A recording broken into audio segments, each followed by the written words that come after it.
Live from the Maverik Center in West Valley City, it's Utah Grizzlies hockey. As tonight's the second of a three-game series as the Grizzlies take on the Tulsa Oilers. Hi, everybody. I'm Tyson Whiting. Welcome to Utah Grizzlies hockey. It's going to be a fun one here this evening as it's military night, as the Grizzlies are wearing specialty jerseys for the occasion, as the Grizzlies take on Tulsa for the fifth time this year. Grizzlies have had a lot of success against the Oilers this season as they are 4-0 against Tulsa, and they've outscored the Oilers 22-10. In fact, in the last four head-to-head periods, the Grizzlies have scored a total of 13 goals. On Thursday night, the Grizzlies scored early and often as they got four first-period goals, two from Danny Genev, Yaroslav Yevdokimov, the former Oiler, as well as Mikey Kalala, each found the back of the net. Grizzlies got second-period goals from Reed Webster and Luke Manning, and a third-period goal from Maxim Barbashev. The one bugaboo for the Grizzlies on Thursday was the power play, which went 0 for 4. So Tulsa did have a perfect night on the penalty kill. So it should be an interesting one here this evening. Faceoff's going to be at about 7:15 as it's military night with a lot of festive stuff happening here in and around the building. As Grizzlies, really military night every year is a smash hit, and this season expects to be no different. Goaltending matchup tonight, it's going to be Hunter Miska getting the start for the Grizzlies. He's been outstanding in his last two appearances where he has saved 54 of his last 55. And for Tulsa, it's going to be Vyacheslav Butyets, who actually spent one game with the Anaheim Ducks, and that was in the third period of the game in early December against the Utah Mammoth. Grizzlies really need to get on a roll here with 14 games left in the regular season, but with the strength of schedule for Tahoe being pretty difficult over the last few weeks, and the Grizzlies kind of strength of schedule being a little bit more on the easy side, hey, anything can happen, and the Grizzlies obviously are going to try to climb back into the playoff race. When we come back on Thursday night, Reed Webster joined the 30-goal club. There's 13 members of the 30-goal club and one member who obviously had two 30-goal scoring seasons, and that was the Grizzlies GOAT, Ryan Kanasowicz. If you're in the West Valley area, come on out and join us. We're going to have some fun here this evening. If not, obviously, we got the game on Flow Sports with the exclusive stream of the league, as well as audio coverage on the Grizzlies YouTube channel. We'll come back and talk about the illustrious 30-goal club for the Grizzlies, and we'll also get lineups, and we'll go over the starters and a lot more of the stats and stories heading into this one, as it's the Grizzlies and the Tulsa Oilers, and we're in business on a Saturday night, and you're listening to the Utah Grizzlies Hockey Network. Grisby commutes to work by riding UTA. It gives him time to make friends and relax before arriving to the Maverik Center. But how can Grisby keep enjoying that feeling throughout the entire day? An idea! Utah Transit Authority, proud sponsors of the Utah Grizzlies. From commercial to recreational truck accessories, Mountain Land Truck Outfitters has got what you need. Flatbeds, spray and bed liners, lifts and leveling kits, wheels and tires. Mountain Land Truck Outfitters proudly uses a brand you know and trust. And with our experienced, knowledgeable, and friendly staff, your visit here will be informative and enjoyable. Stop into our convenient location in Provo at 265 South 100 West or call 801-225-4637 to get a quote for your fleet or individual truck. Mountain Land Truck. Every new day is a chance to be kinder to your body and your mind. U of U Health is here to help you build strength and confidence every day. Let us help you be a better you. U of U Health, official health partner for the Utah Jazz, Utah Hockey Club, Utes Athletics, and the Utah Grizzlies. Take the first step today at uofuhealth.org.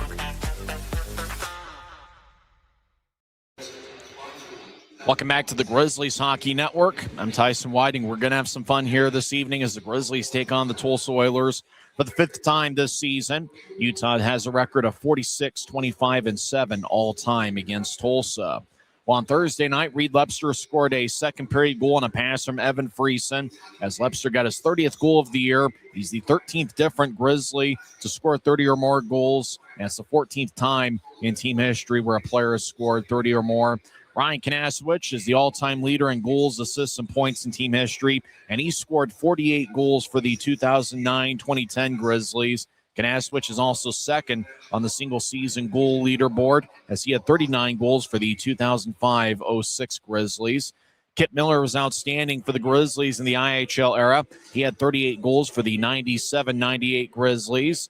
There were 4 different Grizzlies skaters who had 36 goals in a season. Mark Lawrence had 36 during the 97-98 season. Brett Levers in the championship year, the first season that the Grizzlies were in the Salt Lake Valley, he scored 36 goals for the 95-96 club. John Purvis had 36 goals for the 1999-2000 Grizzlies. And just 2 years ago, Brandon Cutler scored 36 goals.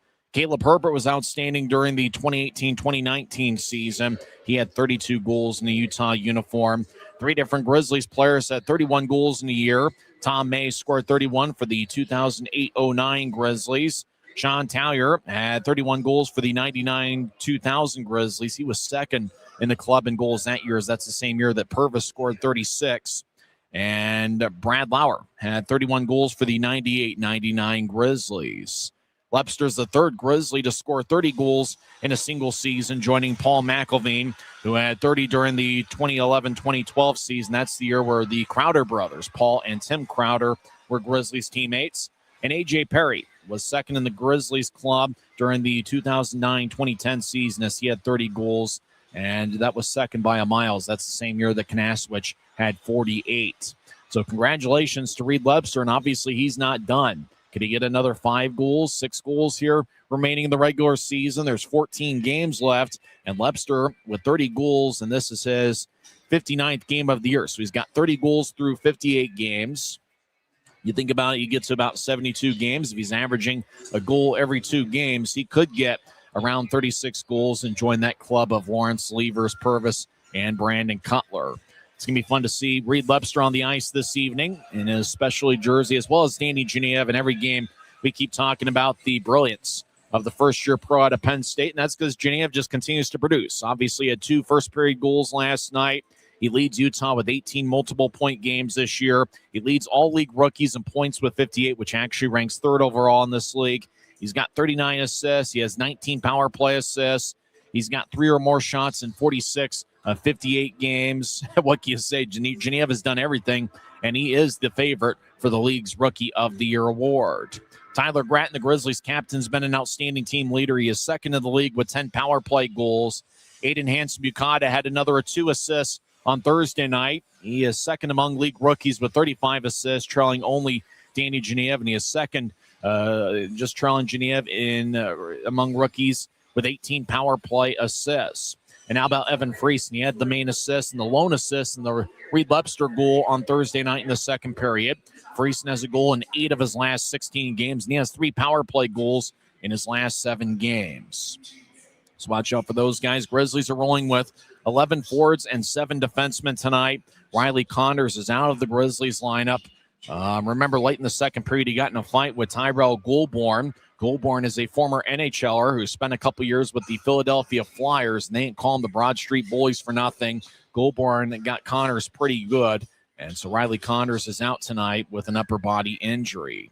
When we come back, we'll go over the lineups for both teams. Faceoff's going to be at about 7:15 here in the Mountain Time Zone. They'll have some songs and ceremonies and a lot of fun stuff happening here with Military Night presented by Mountain Land Supply Company. We'll come back and have the lineups for both clubs. This is the Utah Grizzlies Hockey Network. Les Schwab changed the tire game more than 70 years ago. Today, we still believe you should get more from less. Like more hustle, less hassle. More of the best service around, less of the runaround. Because we include America's best tire warranty in every tire we sell. So you get more unbeatable warranty, less charging you extra.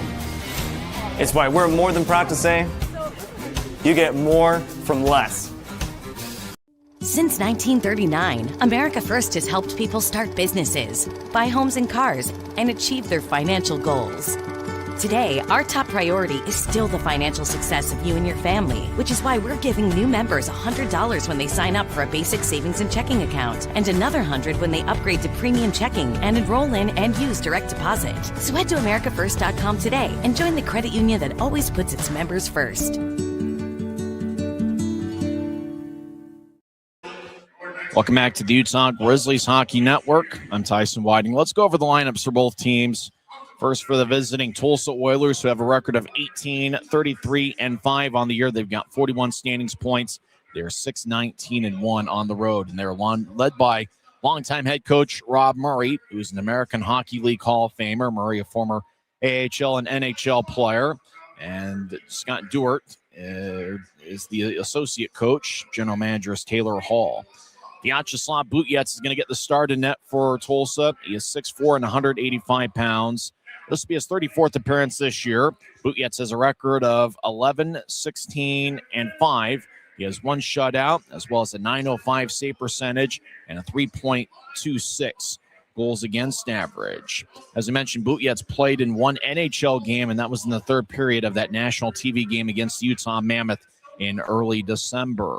He also has 4 games of experience this season with the AHL San Diego Ghouls, where he has a 1-3 record with an .865 save percentage and a 4.29 goals against average. Butyets was selected in the 6th round, 178th overall by the Anaheim Ducks in the 2022 draft. Thursday night's losing goaltender David Tendek is the backup. Tulsa's rolling with it looks like 11 forwards and 7 defensemen, but Cade McNelly, normally a defenseman, is going to be acting as a forward. The starting forwards for Tulsa include Justin McAley in number 16. He has 5 goals and 18 assists this year. Josh Nelson's also a starter. He has 11 goals and 12 assists in 50 games. He'll be wearing number 19.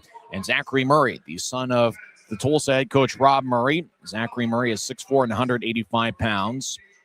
He's an impressive athlete. He has 2 goals in 4 games with Tulsa this season. And so watch out for Zachary Murray. He's one of the threats in the Tulsa lineup. He had Murray just completed a 4-year college career at Amherst College, and he joined Tulsa a couple weeks ago playing for his father, Rob. So McAley and Nelson and Murray are the starting forwards for Tulsa. 2 former Grizzlies, their forwards tonight. Dylan Fitz has 7 goals and 6 assists. He had 1 assist on Thursday. He played in just under 200 games in a Grizzlies uniform over a 4-year stretch. And earlier today, Tulsa signed Sasha Mutala, M-U-T-A-L-A. Mutala played in 7 games for the 2020-21 Grizzlies.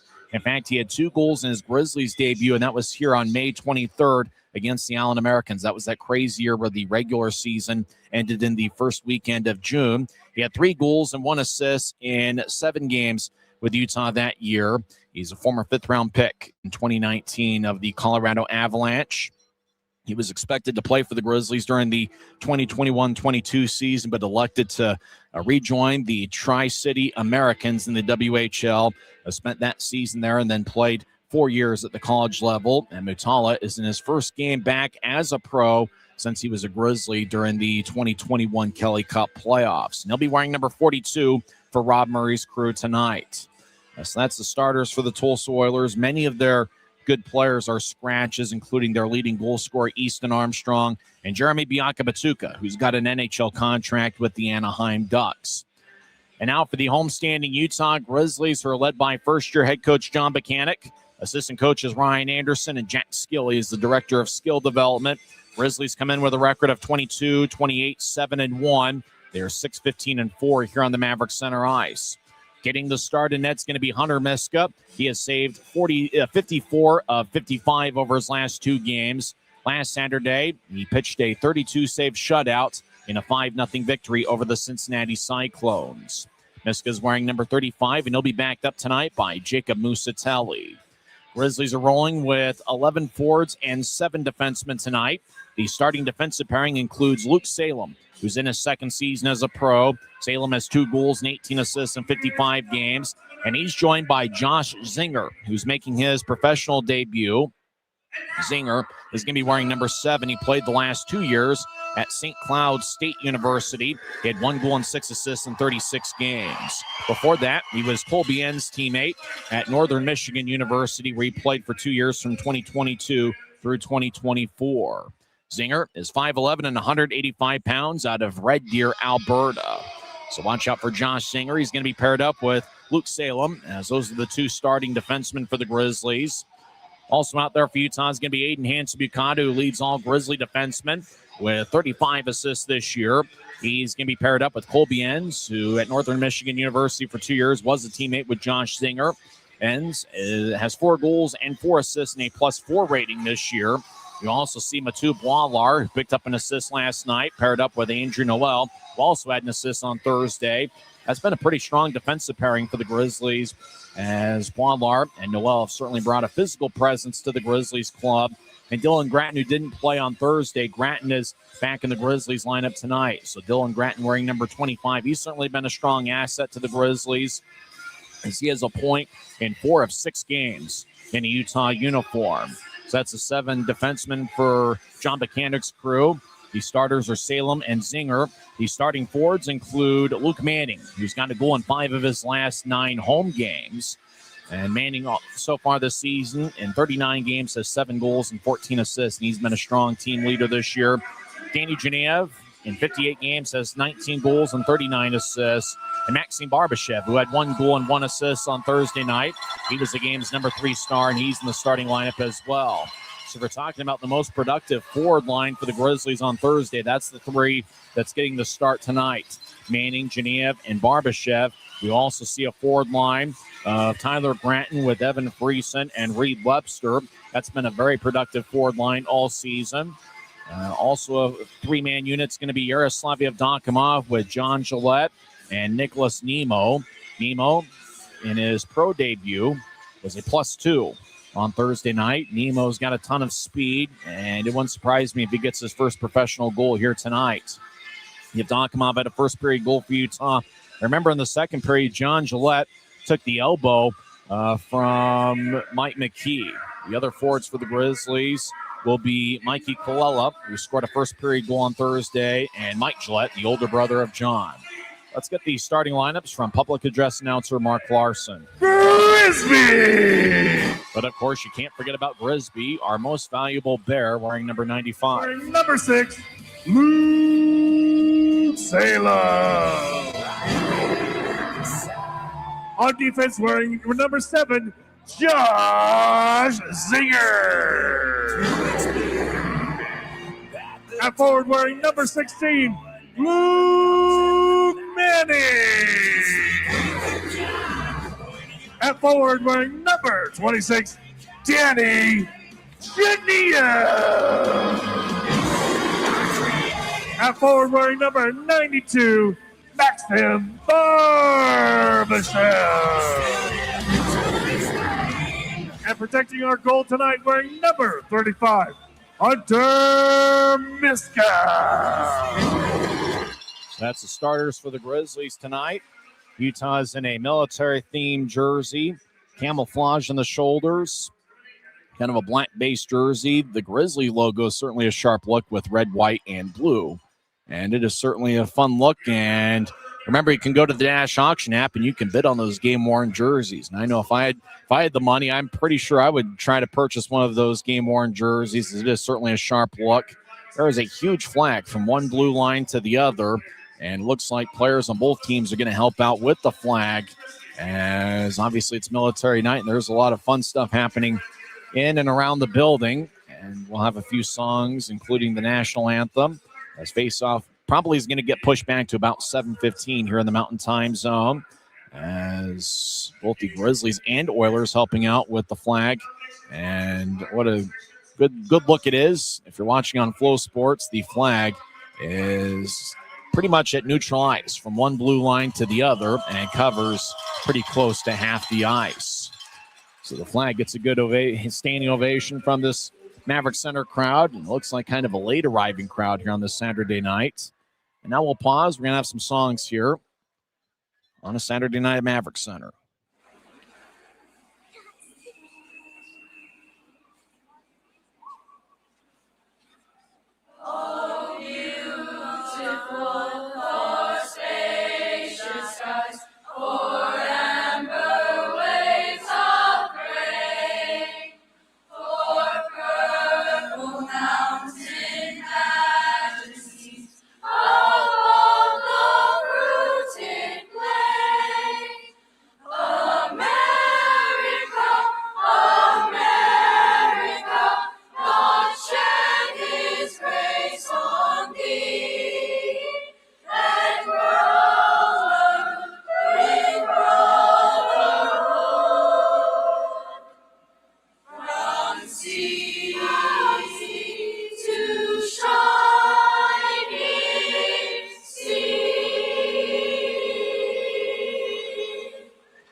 Now, please rise and remove your caps for the singing of our national anthem performed tonight by Snowhorse Elementary.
Grisby commutes to work by riding UTA.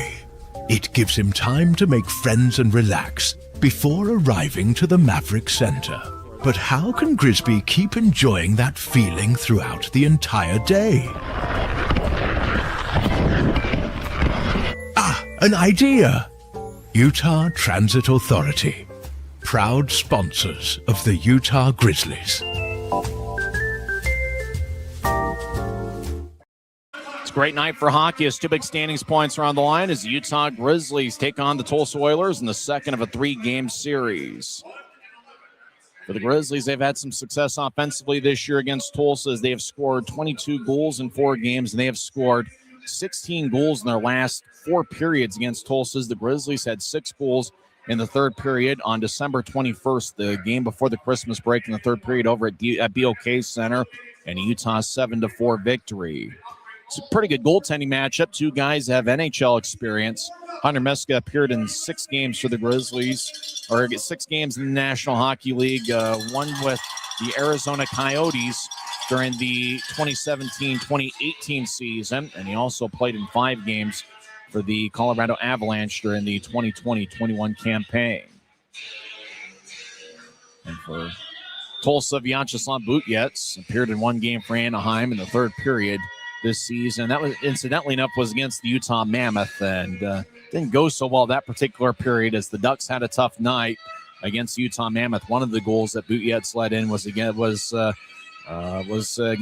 Tuna. Liam O'Brien scored one of his 2 goals this season against Vyacheslav Butyets. As looks like we got some people propelling from the skyscrapers here at Maverik Center. I don't know what you call those things. Pretty much from the roof. And it looks like they're going to be coming down here pretty soon.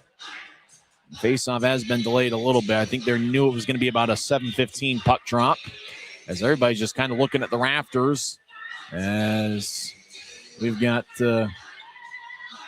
people wanting to propel down.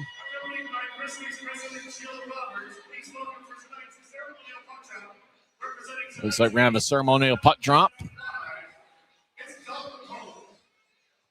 as Dalton Pope, representing Mountain Land Supply Company, for the ceremonial puck drop.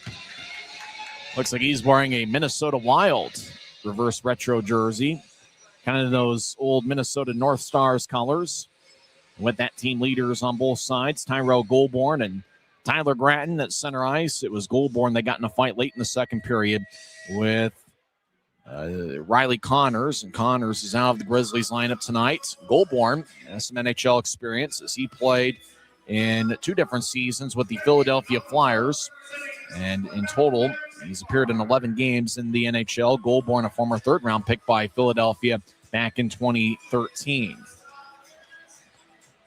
So looks like we'll be about set for face-off, and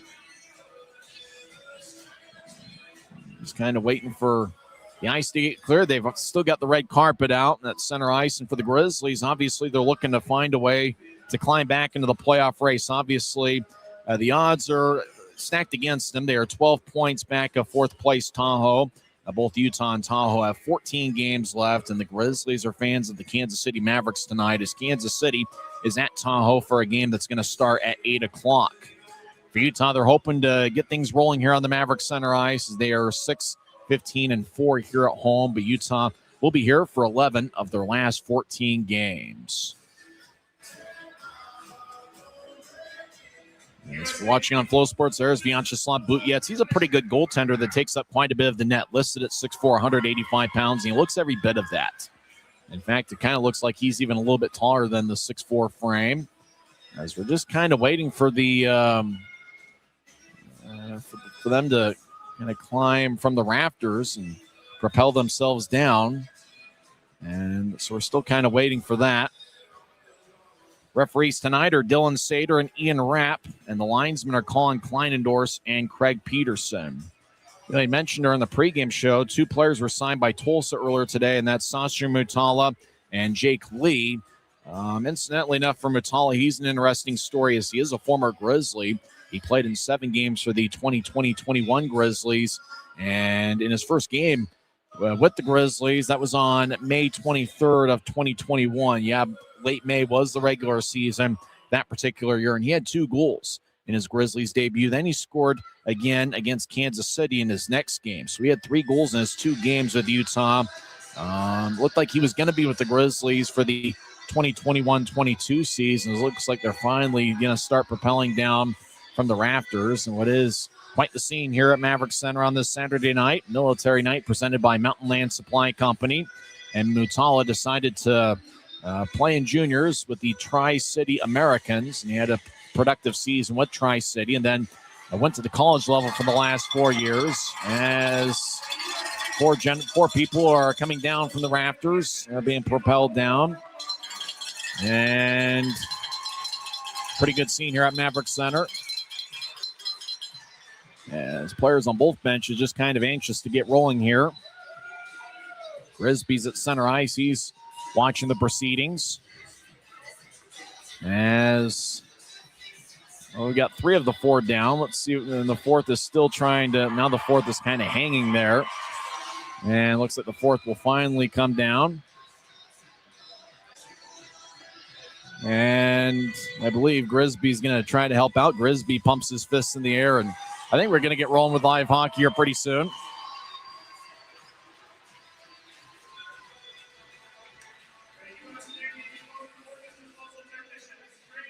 Of course, everybody remembers the military night miracle from 2 years ago where the Grizzlies played Norfolk and were down 4-1 late in the 3rd period and scored 3 goals in 68 seconds to tie it up. And then Josh Wesley scored an overtime game winner. That, incidentally enough, was the pro debut for Luke Manning. And Manning, early in overtime, had a breakaway. And during that breakaway, he got hooked from behind and drew a penalty. And the Grizzlies got a power play, which led to the Josh Wesley game winner.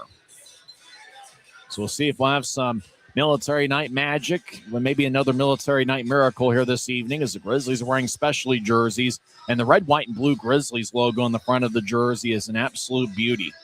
And it's certainly beautiful enough that I'm thinking about maybe finding a way to get one of those jerseys at some point. If not that, then maybe a Star Wars jersey or anything of that kind. And obviously these are all collector's items considering it's the Utah Grizzlies' final hunt. So eventually we'll get rolling with hockey here as 20 minutes are put on the scoreboard clock here at Maverik Center. And the late arriving crowd is just about here as fans are still filing in. Luke Manning's going to take the opening draw as he is out there with Danny Genev and Maxime Barbashev in a defensive pairing of Luke Salem. And this tonight, Josh Zinger will never forget, as Zinger is making his professional debut, the former Northern Michigan and St. Cloud State product. Manning stares down Zachary Murray as the puck is dropped by one of the referees, Dylan Sater and Ian Rapp, the refs, as we're underway. Barbashev will shovel it in from center ice as he gets hit by Mike McKee, but Barbashev didn't get a piece of it according to the linesman, so Utah gets called for icing 7 seconds into the game. So draw's going to come towards Hunter Miska. who's making his 7th appearance of the season. He's got a record of 2-1 with 1 shutout. He has 1.90 goals against average and .938 save percentage. Manning and Murray taking the faceoffs once again. Manning, the Air Force and St. Thomas product. And draw one by Murray. Murray skates him back in. Shot! And a save by Miska. Well, it looked like Miska didn't quite know where it was, but he was able to casually corral it in the butterfly position as he holds on the game's first shot, taken by Zachary Murray, the son of longtime Tulsa head coach Rob Murray. So 13 seconds in, we get an icing call, and Tulsa's Zachary Murray gets a shot. Just the start of things, so grab some chips and dip in a beverage of your choice and enjoy part of Saturday with us. As both teams jostle for positioning and jostle for the puck, Manning he'll get to Genev in the left wing. Genev skates over the offensive line, gets the left circle, feathers one across to Barbashev, who tried to center it to Manning, and the pass was overled for him. Puck goes up top. Josh Zinger, he fires right, he shot and goes up wide. What a story that would be if Zinger scored on his first shift. Across to Salem, he's in the left wing. He fires lefty shot, saved by Butjetz, who will clear it towards the near corner. Grizzlies skate from right to left here in the first period, as we see it from high top section 114.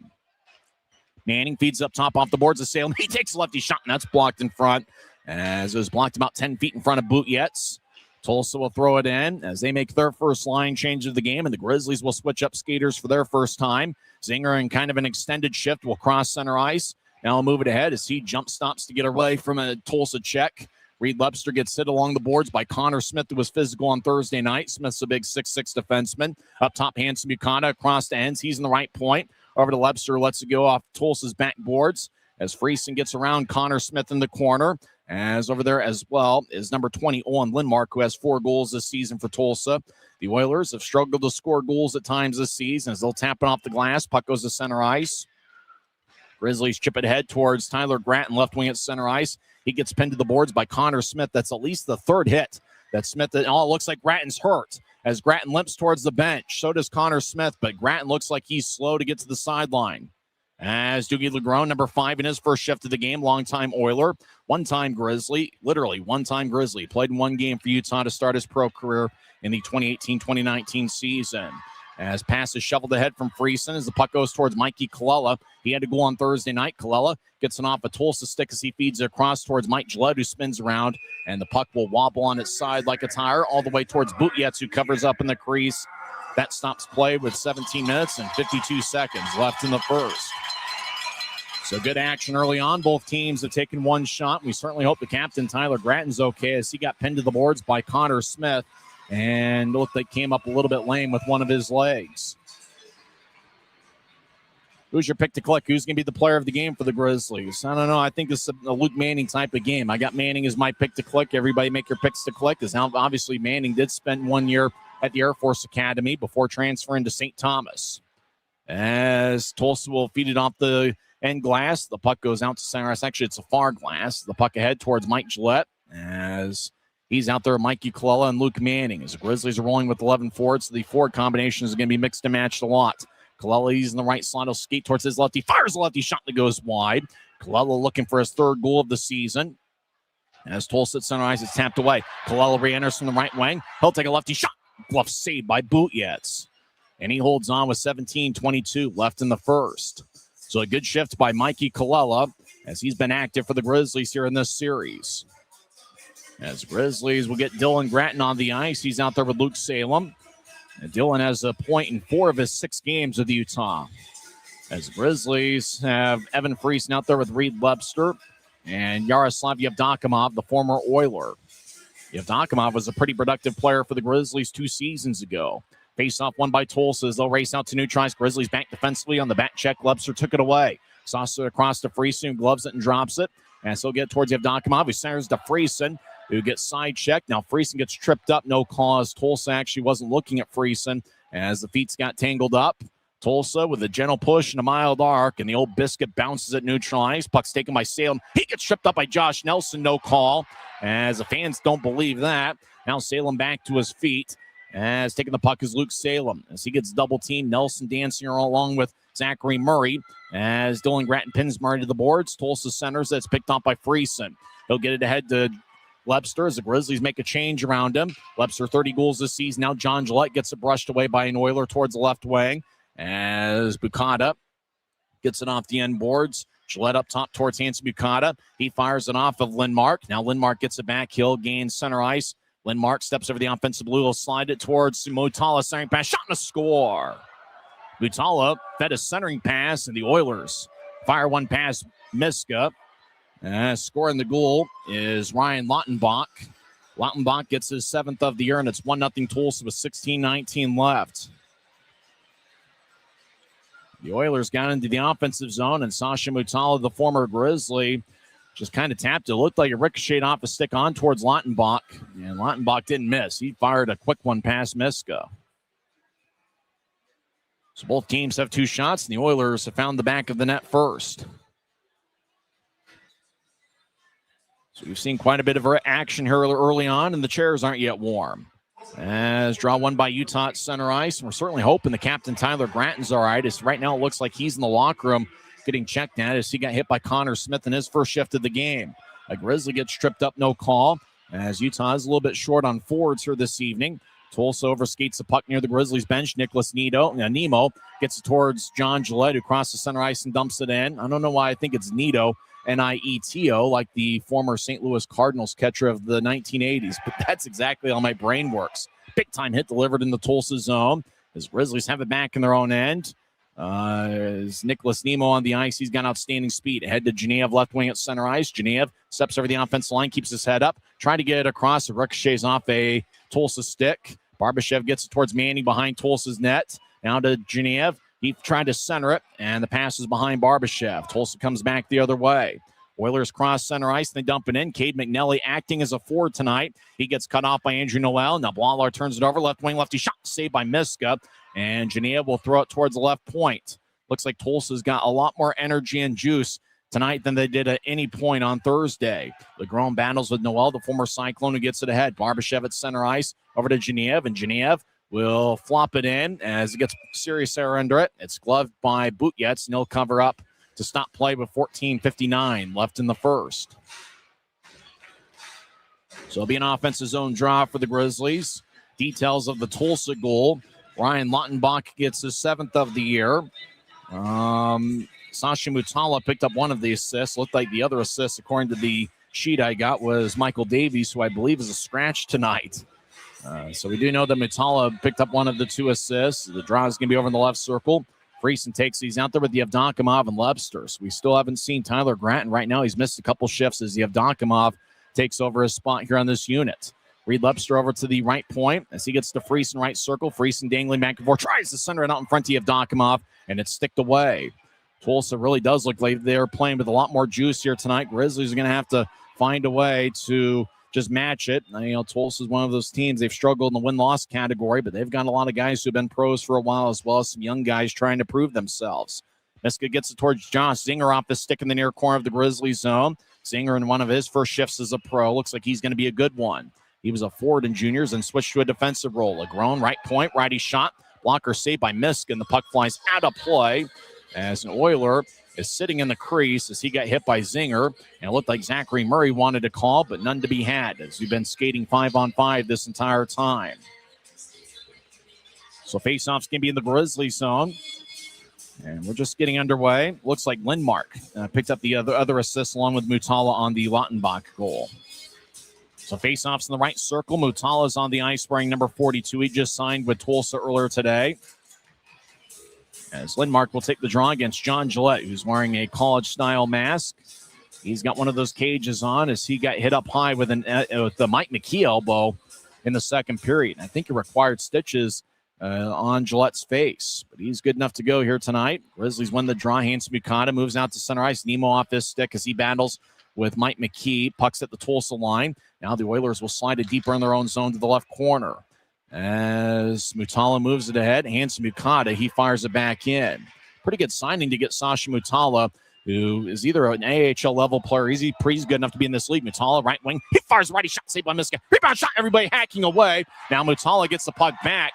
Hanson Bukata nearby. He gets pushed by Mutala. Grizzlies moving out to center ice. Left wing feed to Mike Gillette, who skates towards the left circle, gets around Connor Fedoruk, and the puck is brushed back towards the end boards. Grizzlies center it, Nemo. He'll take a shot. Saved by Butyates. Scramble play out in front. Everybody hacking away. John Gillette with a shot that's blocked by Fedoruk. Now right wing righty shot goes wide.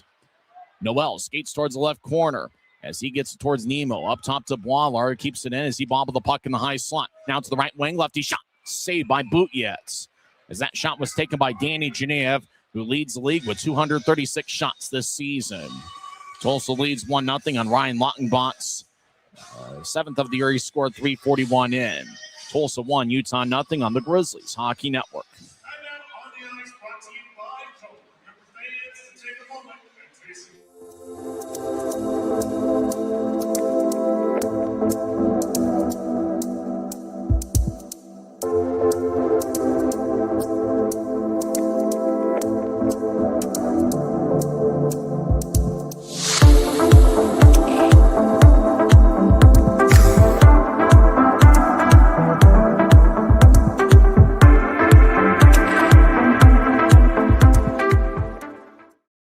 Grisby commutes to work by riding UTA.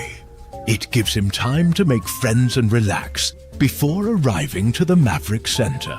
But how can Grisby keep enjoying that feeling throughout the entire day? An idea! Utah Transit Authority, proud sponsors of the Utah Grizzlies.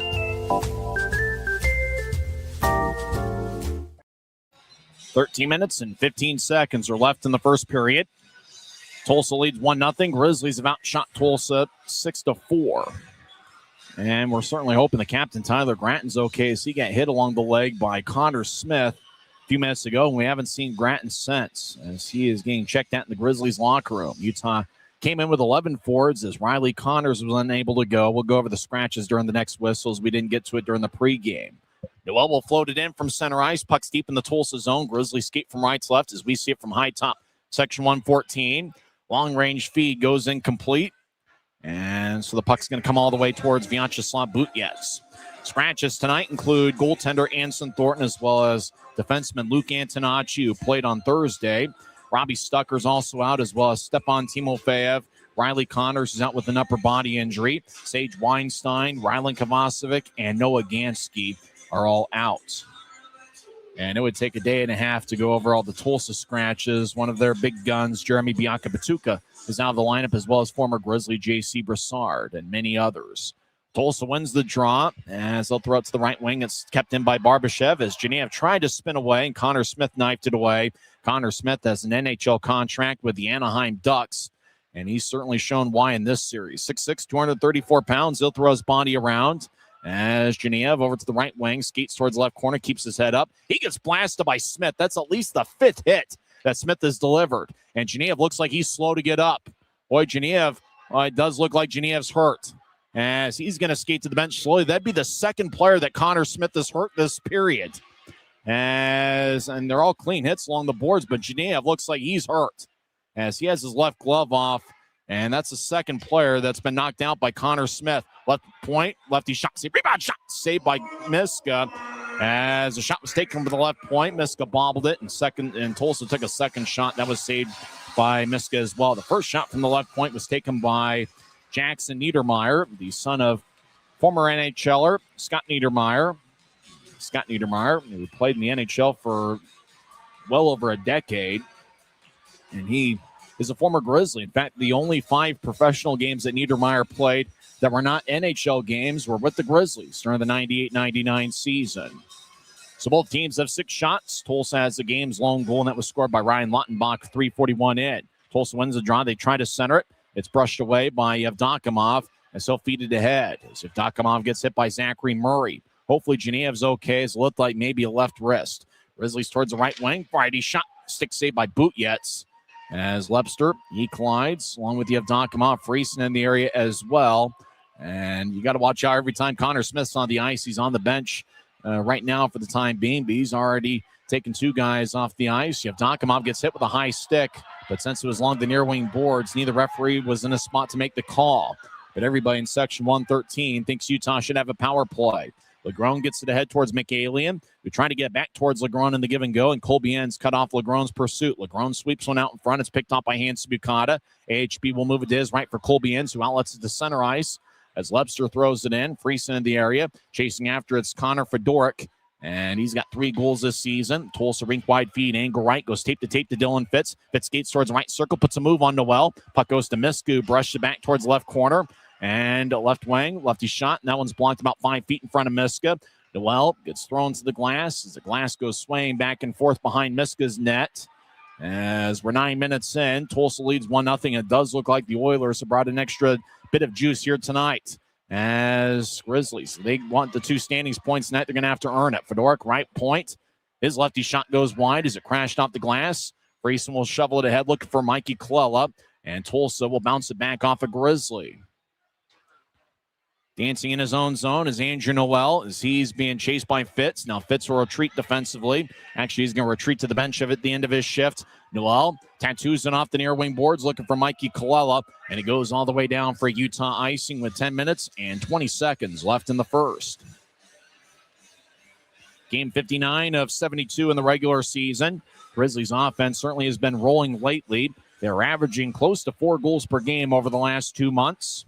Utah has had 11 games this season where they've scored 6 or more, and they have 6 games of 7 or more goals. And obviously, Utah put up a 7 spot in a 7-1 victory on Thursday night. So we'll see if we can see Danny Genev out there. It looks like he was being looked at by Brooke Timoney and Tyler Gratton. We haven't seen him since Connor Smith hit him. Smith's on the ice right now. He's already knocked 2 guys out of, at least temporarily, out of action. As Connor Smith gets hit along the boards by Mikey Colella. As puck goes back to neutral ice, Tulsa crosses center ice. Mutala skates over the offensive line, gets to the high slot, puts a nice move, skates towards the left wing. Mutala looks like he's going to be a real good pro. As he throws it in, he had a successful college career the last 4 seasons. Staring past Mutala, fires it over the crossbar.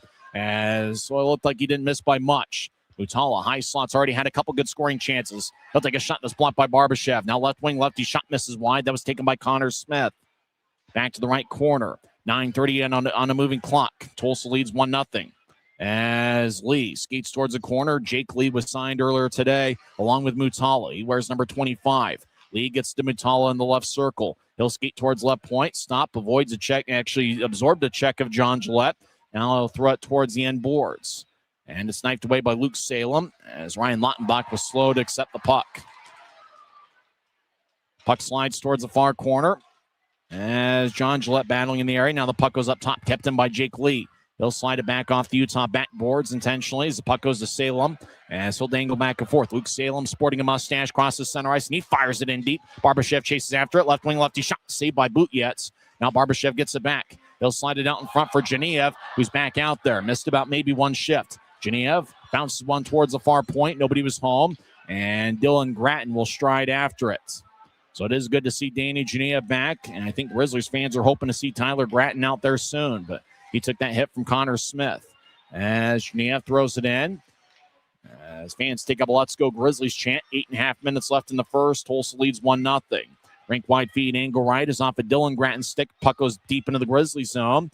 Miska slides along the boards and a little bit off the glass as Genev spins at center ice. He'll fire it off the Manning. Puck hipping out towards the right circle. Tulsa clears and all the way back into the Grizzlies zone. Tulsa gets it in the left point as they'll throw it to the middle of the ice. Tulsa will bounce it off their stick. Puck goes up top. Doogie Legron, righty shot, kick saved by Miska off his right pad. As the Oilers keep the puck in play, they'll throw it up top, and it goes past Niedermeyer. Chasing after the puck is Genev. He gets it in the right corner, trying to get to Lebster, but got too much air under it, and that's about the only way that Genev was able to get it to Lebster. Now right wing, lefty shot, saved by Miska. Rebound goes towards Colbien's. That shot was taken by Josh Nelson, who has 11 goals this season. Friesen tried to lay it for Lebster. As you have Dakima battles, now left wing, Hanson Buchanan, lefty shot, saved by Butjets. And he will hold on with 7:35 left in the first. So great back and forth action here tonight, as we've got a pretty good Saturday night crowd filing in here for Military Night, presented by Mountain Land Supply Company. Grizzlies forwards are going to have to play some big minutes tonight with Riley Connors out, and we're not sure yet about Tyler Gratton. as he got hurt about 3 or 4 minutes into the game with what appeared to be a lower body injury. Second of a 3-game set. Both teams will meet tomorrow afternoon at 3 p.m. Puck goes to the right wing. Ends with a righty shot blocker saved by Butjetz. Now the puck goes towards Lepser, right wing. His shot's kicked off the left pad of Butjetz. Now battle along the far wing boards. Grizzlies skate from right to left here in the first period. Puck goes to the corner for Mike McKee, who's been an Oiler for a long, long time. He'll slide it to the middle of the ice as Tulsa will bank it off the boards. It's taken by McGailey and the former Allen American. He gets blasted by Colby Enns. AHB has it behind Utah's net as we have about 7 minutes left in the first period. Hanson Buchanan, the RIT and Ohio State product, the assist machine, just hanging out behind Utah's net. As Miska has McNelly kind of bothering him in the crease. AHB outlets it off the near wing boards. Puck goes to Nemo. Nemo gains the offensive line, and the puck is swiped out by Fitz. And the Grizzlies enter offside with 6:48 left in the first. So play's been pretty physical here early on. And as we mentioned before, the Oilers look like they've got a lot more spirit here this evening. Grizzlies got off to a fast start on Thursday night as they led 4-0 after 1. John Gillette will take the drives out there with his older brother Mike as well as Nicholas Nemo. Nemo is going to be a good pro. He played at Niagara University earlier this season. Looks like he's got outstanding speed and playmaking potential. Fitz throws it in. It's batted by John Gillette. Might have been batted by the high stick. But it's played by Tulsa. Now Mike Gillette gets it towards Nemo. He flies across center ice, steps over the offense line, drops it. John Gillette down the middle of the ice. He'll take a lefty shot, and it's sticked away by Connor Smith. And it flies out of play with 6:30 left in the first. And after the whistle, Mike Gillette takes after it with Connor Fedoruk. We've been skating 5-on-5 this entire time. Grizzlies have one of the best power plays in the league at 21.9%. So it's going to be an offensive zone draw for Utah. Thanks for hanging out with us tonight. We know there's a lot of sports and entertainment options out there, including some hockey options in the Salt Lake Valley. So thanks for choosing the Grizzlies this evening on Military Night. Same teams tomorrow afternoon at 3 p.m. Manning will take the drives out there with Barbashev and Colella. And with Connors out of the lineup, the Grizzlies had just 3 centers coming into play. And the centers for the Grizzlies tonight are Manning, Friesen, and John Gillette. So we're going to see a lot of ice time as forward lines are going to be mixed and matched quite a bit this evening, especially if Gratton's out for the rest of this game. Still not sure about that. Mikey Colella gets it ahead towards Manning. Luke Manning will throw it ahead and chase after it as he closes the gap on Jake Lee. Lee gets the puck and skates around his own net as he gets knocked down by Manning from behind. No call. As the Grizzlies will fire it in and make a line change. Looks like the referees, there's 2 of them tonight, Sater and Rapp, are going to let them play. As Grizzlies bouncing puck at the Tulsa line, Barbashev gets it. They'll skate towards the corner after it. He collides with Lee. Both guys kind of lose their balance a little bit as Jake Lee's a pretty big guy at 6'2", 220 pounds. As Salem has it in the left point, but the puck exits to neutral ice according to the Eagle Eye linesman. Offside to the Grizzlies with 5:34 left in the first. Tulsa leads 1-0 on Ryan Lautenbach's goal, 3:41 in. It's the Oilers 1, Grizzlies 0 on the Grizzlies Hockey Network.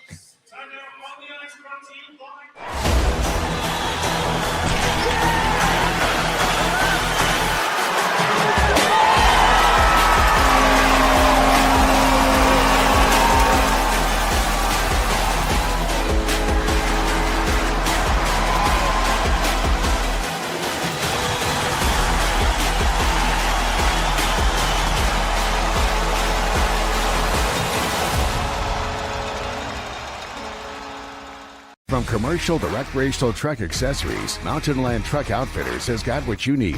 Flatbeds, spray and bed liners, lifts and leveling kits, wheels and tires. Mountain Land Truck Outfitters proudly uses a brand you know and trust. And with our experienced, knowledgeable, and friendly staff, your visit here will be informative and enjoyable. Stop into our convenient location in Provo at 265 South 100 West or call 801-225-4637 to get a quote for your fleet or individual truck. Mountain Land Truck Outfitters.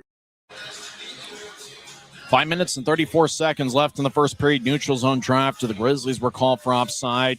You can bid on those game-worn jerseys as well as some other stuff on the Dash Auction app. As Grizzlies have Friesen take the draw, but this time it's won by Tulsa. Friesen's out there with Lebster and Yevdokimov, the former Oiler. Tulsa throws it all the way down, and icing is on the Oilers with 5:26 left in the first. I mentioned Yevdokimov was with the Oilers during the 2023-24 season. and he was a very productive player. In 29 games, had 7 goals and 11 assists. A little bit surprising to see that he was available considering what an addition he's been to John Buchanan's crew. He's got size, playmaking ability. He's got good hockey sense. Yevdokimov's been a great find. Salem and Zinger are on the ice. Zinger is the 54th different player to appear in a game for the Grizzlies this season. Webster, left wing, his shot is sticked away by Boutal, and it flies out of play.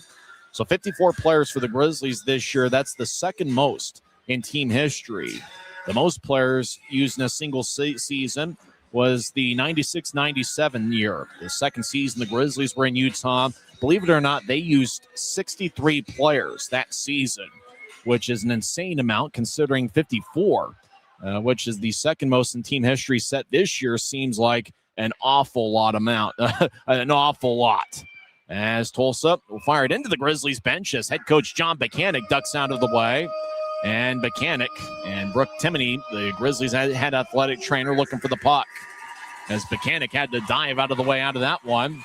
I'm not even sure he knows where it is, as it's probably laying in the ground somewhere on the Grizzlies bench. Brooke Timoney is going to give a stick towards DJ McFarland, the head equipment manager. As DJ will throw the stick towards the locker room. It looks like the stick broke. And Tulsa wins the neutral zone draw as they'll get out towards center ice. LeGrone will move it ahead. Right wing, Lautenbach, the goal scorer, drops to Mutala. And if you're a Tulsa fan, Sasha Mutala looks like he's a pretty good addition to the Oilers club. As Mutala, who actually sent a pretty good first impression when he was a Grizzly during that crazy year of the 2020-21 campaign. Mutala will float it in off the top of the boards. Miska plays behind his net. As Colby Enns gets the puck, he'll sing it left wing. Puck ricochets off a stick. Bootyelts lets it go towards the far corner. As action deep into Tulsa zone as the Oilers will backhand it towards neutral ice off the Lepster stick. He spins around to avoid a Josh Nelson check. McKaylee in the right wing centers it, and the puck goes all the way towards Miska, who covers up. And after the whistle, Zachary Murray getting after it with Andrew Noel. As puck was towards the right wing, they tried to feed a centering pass to a cutter out in front of Miska, and the puck came all the way towards Miska, who cut it off and stopped play. McGalian said, "What are you going to do?" There's a lot of fun stuff happening outside the whistle. A lot of nouns and verbs and adjectives, and I'm not sure we can repeat all of them being said after the last whistle. And we probably won't get an update on Tyler Gratton, knowing how secretive things can be. And Murray did is he got in front of Miska and gave him a little bit of snow. He kind of stopped there next to Miska and gave him a bit of a snow shower, and that's where the Grizzlies went to confront the son of Rob Murray. Draws in the right circle. 4:25 left in the first. Tulsa leads 1-0. Grizzlies have outshot the Oilers 9-7. Fitz, the former Grizzly, gets pinned by John Gillette. Fitz played in close to 200 games as a Grizzly. Now Fitz gets the puck right corner as he continues his battle as the Oilers center it out in front, and the puck is swung and missed as looked like Johnny Hooker tried to find Tyrell Goulbourne. Tulsa throws it back in from neutral ice. Grizzlies retreat after it. And it looks like Utah, if they want the 2 standings points, they're going to have to earn it. As Weilar left wings it towards John Gillette, goes past him and all the way down for a Utah icing. As there's 3 minutes and 53 seconds left in the first. For Dylan Fitz, he had 192 games in a Grizzlies uniform. He came into this year 7th among Grizzlies in the ECHL era. He had 51 goals in 3.5 years. He had 103 points in a Grizzlies uniform, and he scored some big goals, including overtime game winners against Newfoundland. He had a hat trick against Kansas City on February 23rd, 2024. It was a lone hat trick by the Grizzlies that year. And during the 2023-24 season, he was 3rd on the team with 21 goals. And if you see the elevator here at Maverik Center, Dylan Fitz's picture is still on there. So no doubt he made an impact for the Grizzlies in his 3.5 seasons, and he was a big part of that 2022 Kelly Cup playoff run. Tulsa's got the puck. They try to stride out to center ice, boxing Nemo from the puck as Grizzlies come up with it, as Mike Gillette throws it towards the near boards. Gillette gets it back, no backhanded in deep at the end of a shift. Mike McKee gets pushed by a Grizzly. Now McKee gets it back. He's got an A on his sweater. He'll slide it to the middle of the ice. Tulsa strides out to center. Fedoruk at center ice, fires lefty shot, and it bounced off the Miska's glove as puck around the boards. Now we get a whistle as the Oilers had too many. Boy, there was an Oiler trying to sneak off the ice, but he was way out towards center ice and way too much towards the middle of the ice for the officials to miss it. So Tulsa is going to get the first penalty of the game, and they get caught with too many. As the referee makes a signal at center ice, and this is Ian Rapp. And there's no ref mic, but we can say Tulsa, bench minor, too many on the ice. So the Grizzlies get their first power play of the game.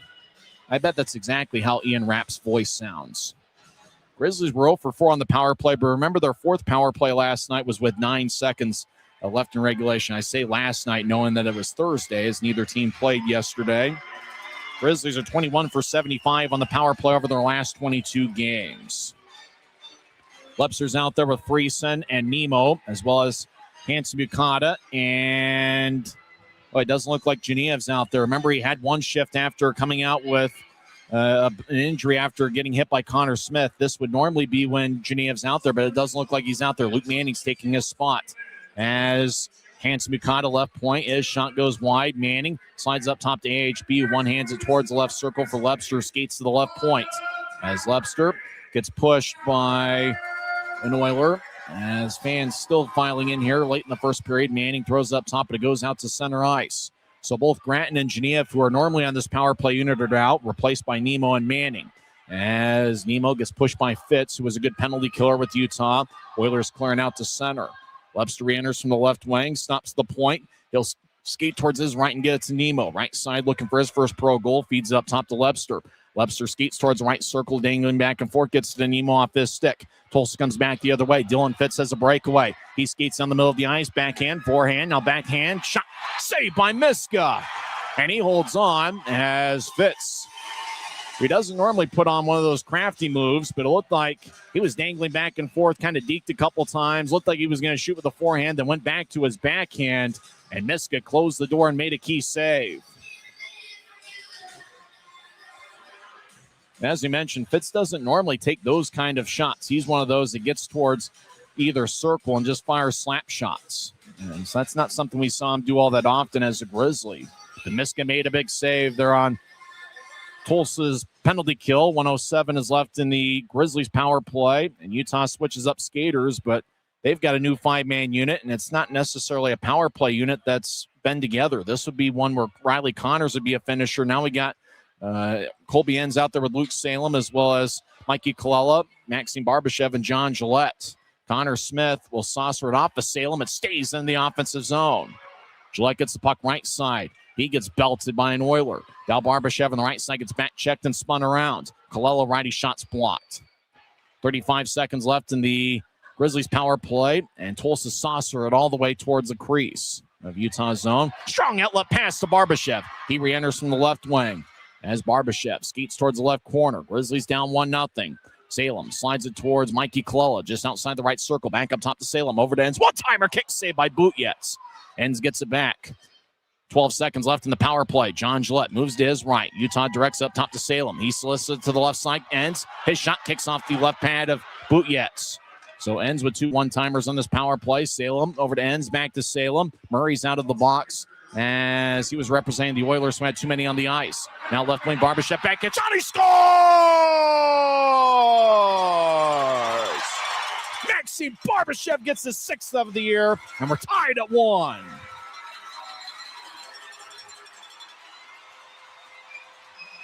So it's not a power play goal, but all the offensive zone time the Grizzlies got leads to their first goal. There was some traffic out in front, and I'm not sure Butjetz had good vision on it.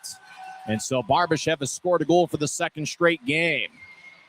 As Enns was over in the corner, got towards Barbashev, and Barbashev with a crafty backhand shot with some velocity on it as it got past Butjetz. As Barbashev, that was just the perfect accuracy on a backhand shot. Barbashev couldn't have done that any better. He gets the goal, his 6th of the year, with the assist going to Luke Salem and Colby Enns.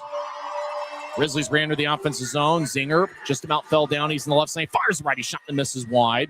Grizzlies back in the offensive zone as Dylan Gratton will tap it off the glass. Puck kept the opposite to Friesen, who skates towards the right corner. He tried to get it to Lepster, but didn't get much on the pass. Tulsa will lumber it out to center ice.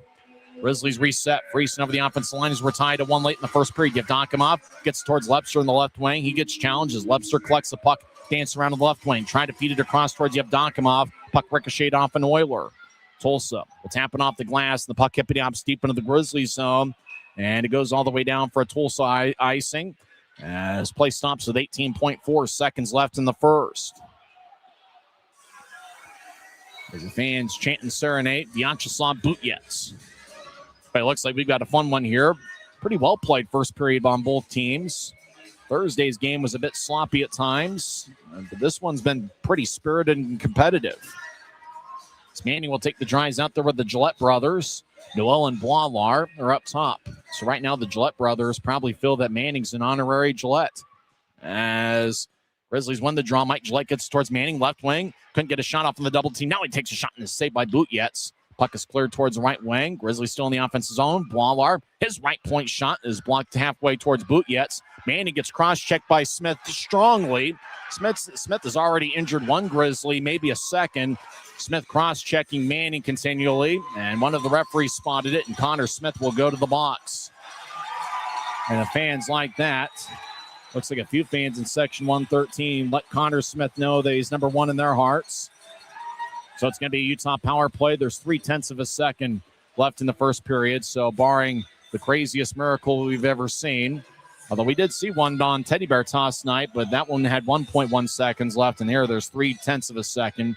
So it looks like Utah will have the power play to start the second period. Manning will take the draw. He's going to try to, off the draw, just fire it towards the net. He fires it towards the net. It's saved by Butyets.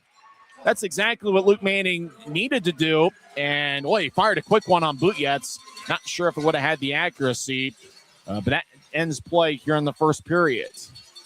And I'm not sure if it would have counted with just 0.3 of a second left, but Butyets was able to make the stop. Although if you saw the angle where the shot was going, looked like the shot was going to end up wide of the net anyway.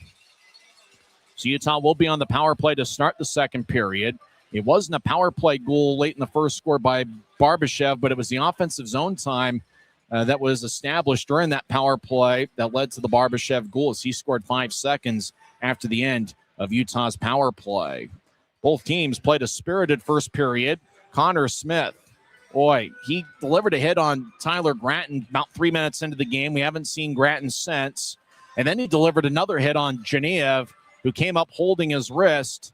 We saw Genev come out for one more shift, and then we didn't see Genev the rest of the first period. So we're not sure about his availability either. So Connor Smith, who got the penalty cross-checking Luke Manning late in the first period, Smith, the big 6'6" defenseman who's been a physical presence, and he's about as big as anybody in the league at 234 pounds. He may have knocked out two Grizzlies and two key Grizzlies in the first period. Obviously, we'll check early in the second period to see if Gratton and Genev re-enter the game. We'll come back and recap the first 20 minutes, and then we'll also go over some league scores and some NHL scores as the Utah Mammoth are in action tonight against the Pittsburgh Penguins. And the Colorado Avalanche played this afternoon. They're the Grizzlies' NHL affiliate. We'll go over that score as well. Pretty entertaining first period. We're tied at 1. Grizzlies outshot the Oilers 13-8. This is the Utah Grizzlies Hockey Network.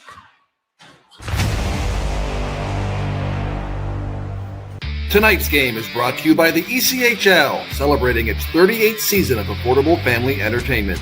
The ECHL would like to thank everyone in attendance for your support of ECHL hockey. The ECHL would also like to recognize the following league sponsors: AMI Graphics, exclusive signage provider; Athletic Knit, official jersey supplier; Baron Rings, official championship ring supplier; BFL Canada Insurance and Sutton Special Risk, sponsors of the 2026 ECHL Hall of Fame induction ceremony; Dash, official mobile auction platform; The Fairley Group, official commercial insurance provider; Flow Sports, exclusive streaming provider; Hotel Planner, official hotel reservations partner; Howie's Hockey Tape, exclusive hockey tape and lace provider; In Glasgow, exclusive puck provider; Prolific One, exclusive secondary ticketing partner; and Warrior, exclusive on-ice equipment provider and title sponsor of the 2026 ECHL All-Star Classic. Catch all of the ECHL action live in high definition by logging on to flowhockey.tv. We're 20, and yeah, we're celebrating big. Because in 20 years, we didn't just make the gear. We made hockey cooler. They said we were too loud, too flashy, too different. They told us to tone it down. The Warriors don't tone it down. We go full throttle. And this is just the start. 20 years in and we're just getting warmed up. We're still the brand that makes the gear you could win in, chirping, partying. And if you thought we were bold before, just wait. The next 20 years start now. After one period here at Maverik Center, we're tied to 1. Remember, the Grizzlies will be on the power play for the first 2 minutes of the second period as Connor Smith got a cross-checking minor as he was cross-checking Luke Manning 3, maybe 4 times right there in front of Tulsa's net late in the first period. Oilers got on the board first as scoring 3:41 in was Ryan Lautenbach with Owen Lindmark and Sasha Mutala getting the assist. We've been talking about Mutala throughout the first period, the former Grizzly. Looks like he's going to be a strong addition to the Tulsa club. Grizzlies got on the board was Maxim Barbashev, 19:01 in with a backhand shot with Luke Salem and Colby Enns getting the assist. So if you're watching on Flow Sports, there's the 2 goals. And we had a bit of action as well throughout. Tulsa had a bench minor for too many on the ice. That was served by Zachary Murray, 16:56 in. And then, obviously, the Connor Smith cross-check, 19:59 in. Grizzlies with 13 shots in the first period. Colby Enns led the way with 3. He had 2 one-timers from the left circle as Grizzlies have had to mix and match the power play units quite a bit here tonight with Tyler Gratton and Danny Genev suffering injuries. We're not sure how serious they are, and we probably won't know how serious they are. Hopefully they'll be okay. We'll obviously check to see if they'll be out there to start the second period. But both those guys are normally on that number 1 power play unit, and neither guy was out there. It's really disappointing for Genev as he got hurt and then looked like he came back in for a shift, and then after that shift, we didn't see him the rest of the first period. And so old Colby Enns kind of took over Riley Connor's spot on that particular power play shift, which was the second Grizzlies power play unit, as Connors is out with an upper body injury as he took a couple strong punches from Tyro Goulbourne in that fight late in the second period on Thursday. Swens with 3 first-period shots. Barbashev with 2 shots, including 1 goal. And Nicholas Nemo in his second pro game, he's taken 2 shots. And then 6 other Grizzlies with 1 shot. First-period stats, they're on the screen if you're watching on Flow Sports. Of the 13 shots Utah had, 6 of them were considered to be scoring chances. 4 of the 8 Tulsa shots were considered scoring chances. There's a ton of faceoffs in the first period. Grizzlies won 15 of them, and Tulsa won 11. So a bit of an edge to the Grizzlies there.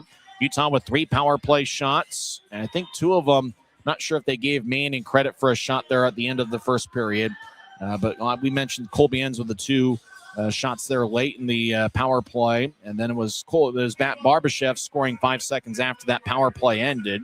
Tulsa had 1 shorthanded shot, and that was a breakaway by Dylan Fitz. It was really a 2-on-0.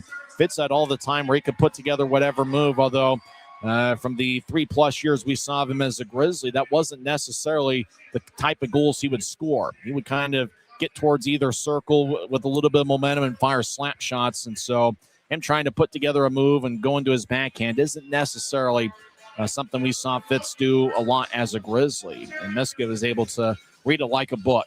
And Hunter Miska made a great save on that occasion. Tulsa had 7 hits, Grizzlies with 5 in the first period. Too many giveaways for the Grizzlies in the first, and they'll be the first to admit it. 5 giveaways, and Tulsa had 2 in the first 20 minutes of play. So we're tied to 1 here late in the first period. The other game we're keeping an eye out isn't going to get started for a couple minutes, and that is Kansas City and Tahoe, as obviously the Grizzlies are rooting for Tahoe losses the rest of the way.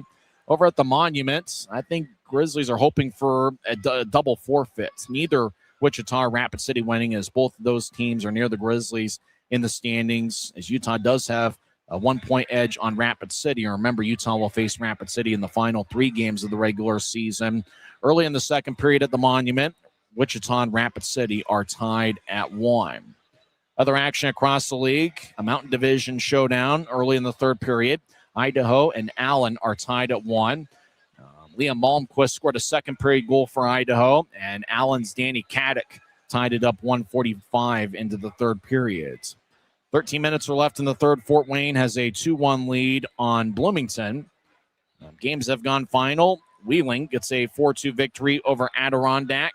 Worcester defeats Reading 5-2. Greenville gets a goal from former Grizzly Neil Shea. They defeat Orlando 5-3.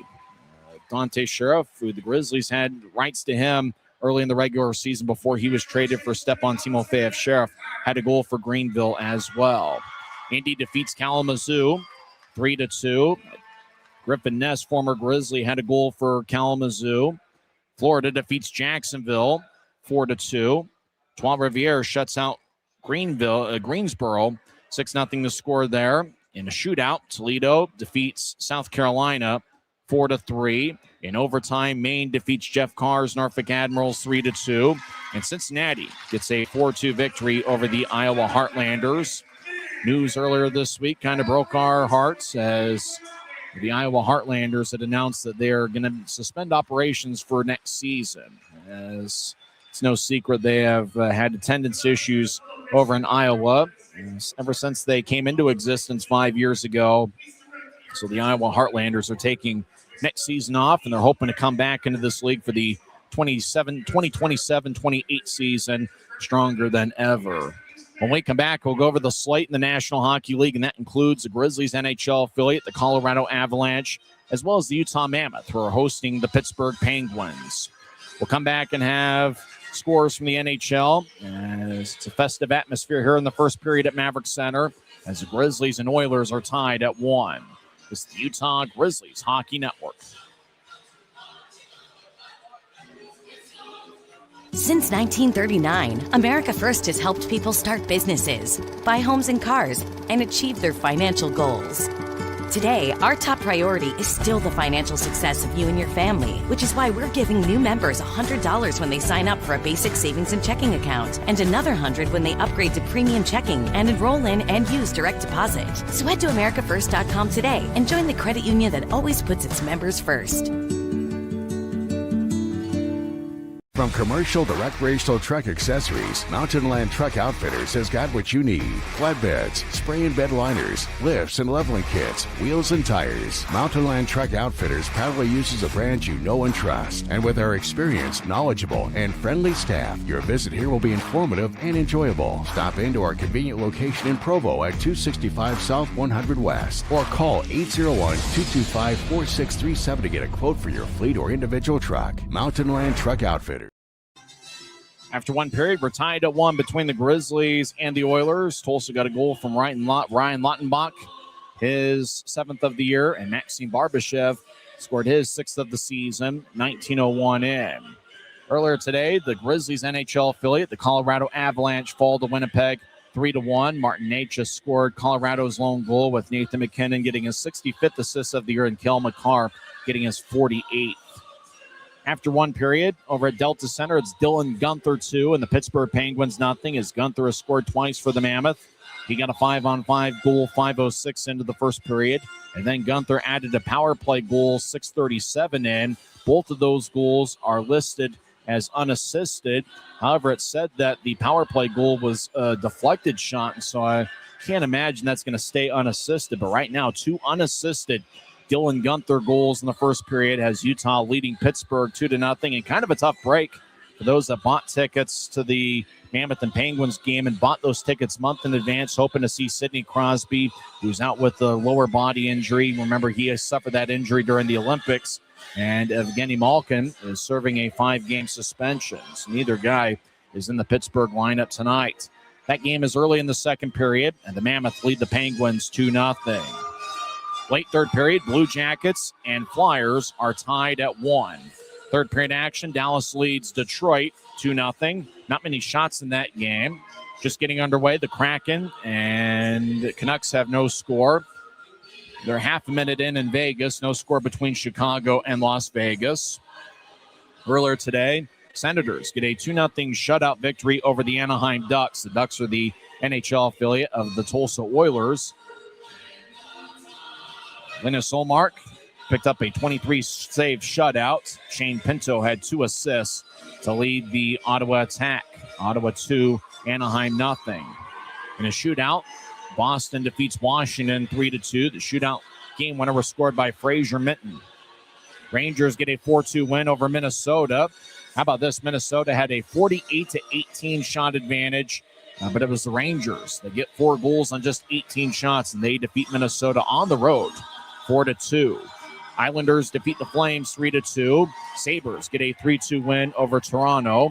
Earlier this week, Toronto's Austin Matthews suffered a season-ending injury. Sharks over the Canadiens 4-2. Hurricanes over the Lightning 4-2, but one of the Tampa goals was scored by the legend, Charles-Edouard Dastu. He got his 4th goal of the year. Dastu, the former Grizzly, who remember was with Utah during the 2021-22 season.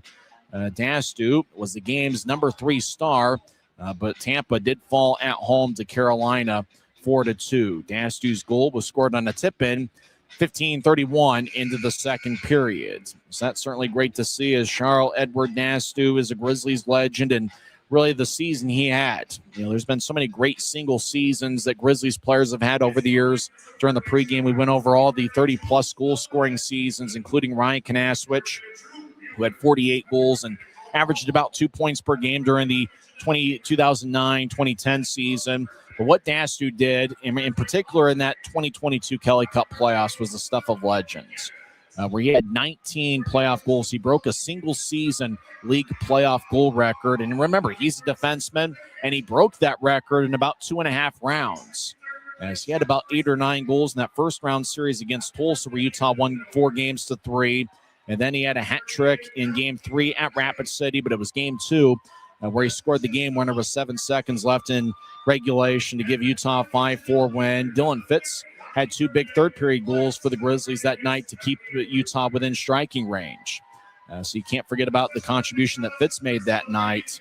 And for my money, that's the most exciting game I've seen here at Maverik Center. The second most exciting game was that Military Night Miracle on March 17th of 2024. So great to see Dastu score a goal for the Lightning, even though it was in a losing effort for Tampa, as Carolina defeated the Tampa Bay Lightning 4-2. When we come back, we'll have second period action. Remember, Utah will be on the power play for the first 2 minutes of the second period, as Connor Smith is serving a cross-checking minor. And within the first couple shifts, we'll be able to know whether Tyler Gratton or Danny Genev will be able to go, as both guys suffered injuries on hits along the boards from Connor Smith in the first half of the first period. We're looking to break the deadlock. Both teams have 1 goal heading into the second period. You've been tuned into the Intermission Report on the Utah Grizzlies Hockey Network.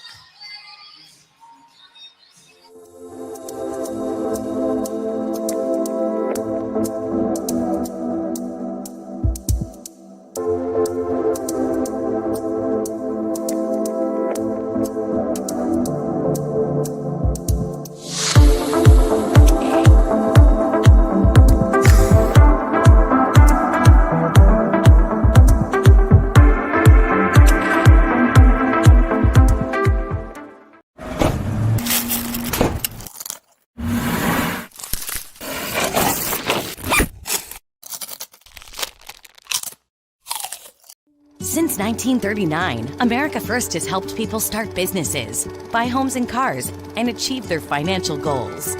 Today, our top priority is still the financial success of you and your family, which is why we're giving new members $100 when they sign up for a basic savings and checking account, and another $100 when they upgrade to premium checking and enroll in and use direct deposit. So head to AmericaFirst.com today and join the credit union that always puts its members first.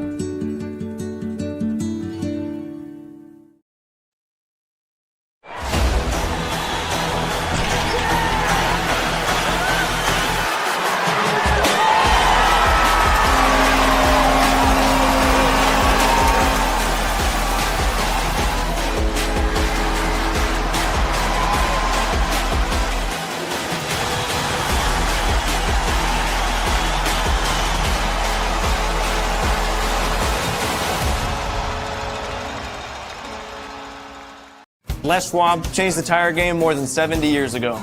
Today, we still believe you should get more from less. Like more hustle, less hassle. More of the best service around, less of the runaround. Because we include America's best tire warranty in every tire we sell. So you get more unbeatable warranty, less charging you extra. It's why we're more than proud to say, you get more from less. We're heading into the second period, tied at 1. Grizzlies will be on the power play.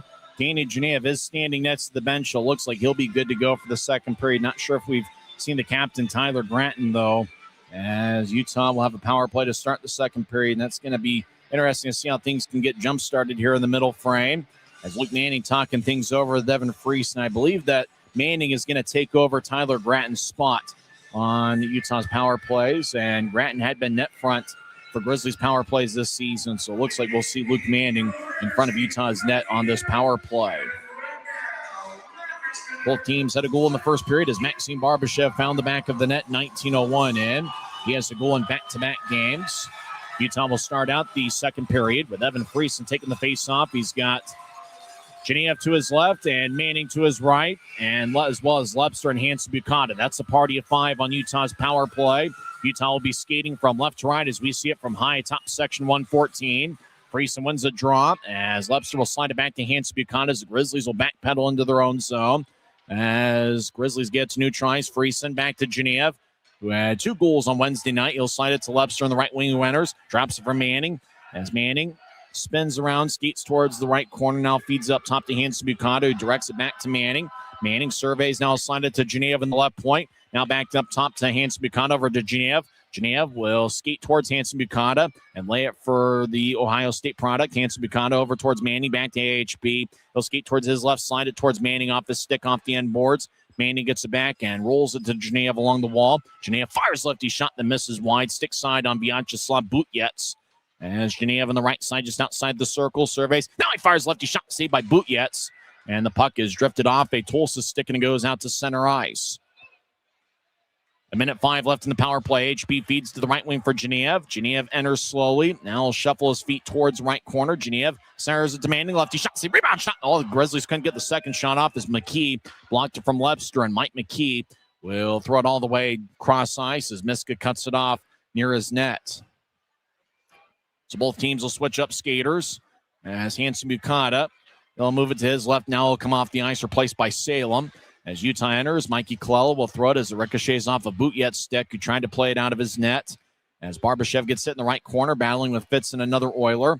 As Fitz wearing number 37, he wore a jersey number in the teens with the Grizzlies. As Tulsa will saucer it all the way towards Miska, who plays a skipping puck behind his net. 20 seconds left in the power play. As Utah has taken 2 shots here on this power play so far on Butyets. Salem moves to his left for Enns. Colby Enns had an assist in the first period. Stops in the left point, gets to Salem, back to Enns. As he'll throw it back to Salem. One-timer, and that ricochets off Jake Lee's skate. Puck slides back to neutral ice, and it'll be an unsuccessful power play for the Grizzlies as Connor Smith comes out of the box, and he'll skate towards the Tulsa bench. Grizzlies with 3 shots in that power play, as they're up to 16 on the night, according in relation to Tulsa's 8. So Utah's doubled up Tulsa in the shot count. As Jake Lee will move it ahead as the puck goes towards Ryan Lautenbach, the goal scorer. Actually, it's Goulbourne. As Lautenbach wears number 14, he's on the ice, and he'll come off for a change. As Grizzlies towards the near corner, Bois shoves it ahead towards Lepster. It feeds it to the middle of the ice for Friesen, who enters, veers off to his left. He'll take a lefty shot, saved by Butyets. As Friesen had a pretty good look, he's second in the club with 20 goals this season. Butyets collects it with 17:22 left in the second. And the Grizzlies will have an offensive zone draw. So Grizzlies are already up to 4 shots here in the second period. Thanks for hanging out with us tonight. And remember, this is just the second of a 3-game set. Both teams will be here tomorrow afternoon. 2:50 pregame show, 3:10 face-off. But we want to see you here at Maverik Center. What should be a fun atmosphere. Remember, there will be a post-game skate after the game. As draw one by Tulsa, Connor Fedoruk dances around in the far corners. Both teams spread the ice. Fedoruk will sky it towards the Utah line. Boilar will fire it cross ice, and it's go all the way down for a Utah icing. There's now 17:10 left in the second. Grizzlies have really been rolling offensively against Tulsa. In the first 4 games head-to-head this season, the Grizzlies outscored the Oilers 22-10. So after the first period tonight, it's 23-11. That's the Grizzlies' goal margin against Tulsa this season. As Lepster's on the ice, he's the 13th different Grizzly to have 30 or more goals in a season. Draw one by Utah's Noel gets the Lepster. He's in the near corner of his own zone. Grizzlies skate from left to right. Arm is raised as an Oiler goes down. And Lepster tries to help the Tulsa player up. It looked like it was Sasha Mutala who went down. And it's Reed Lepster going to the box. So it's going to be Tulsa's first power play of the game.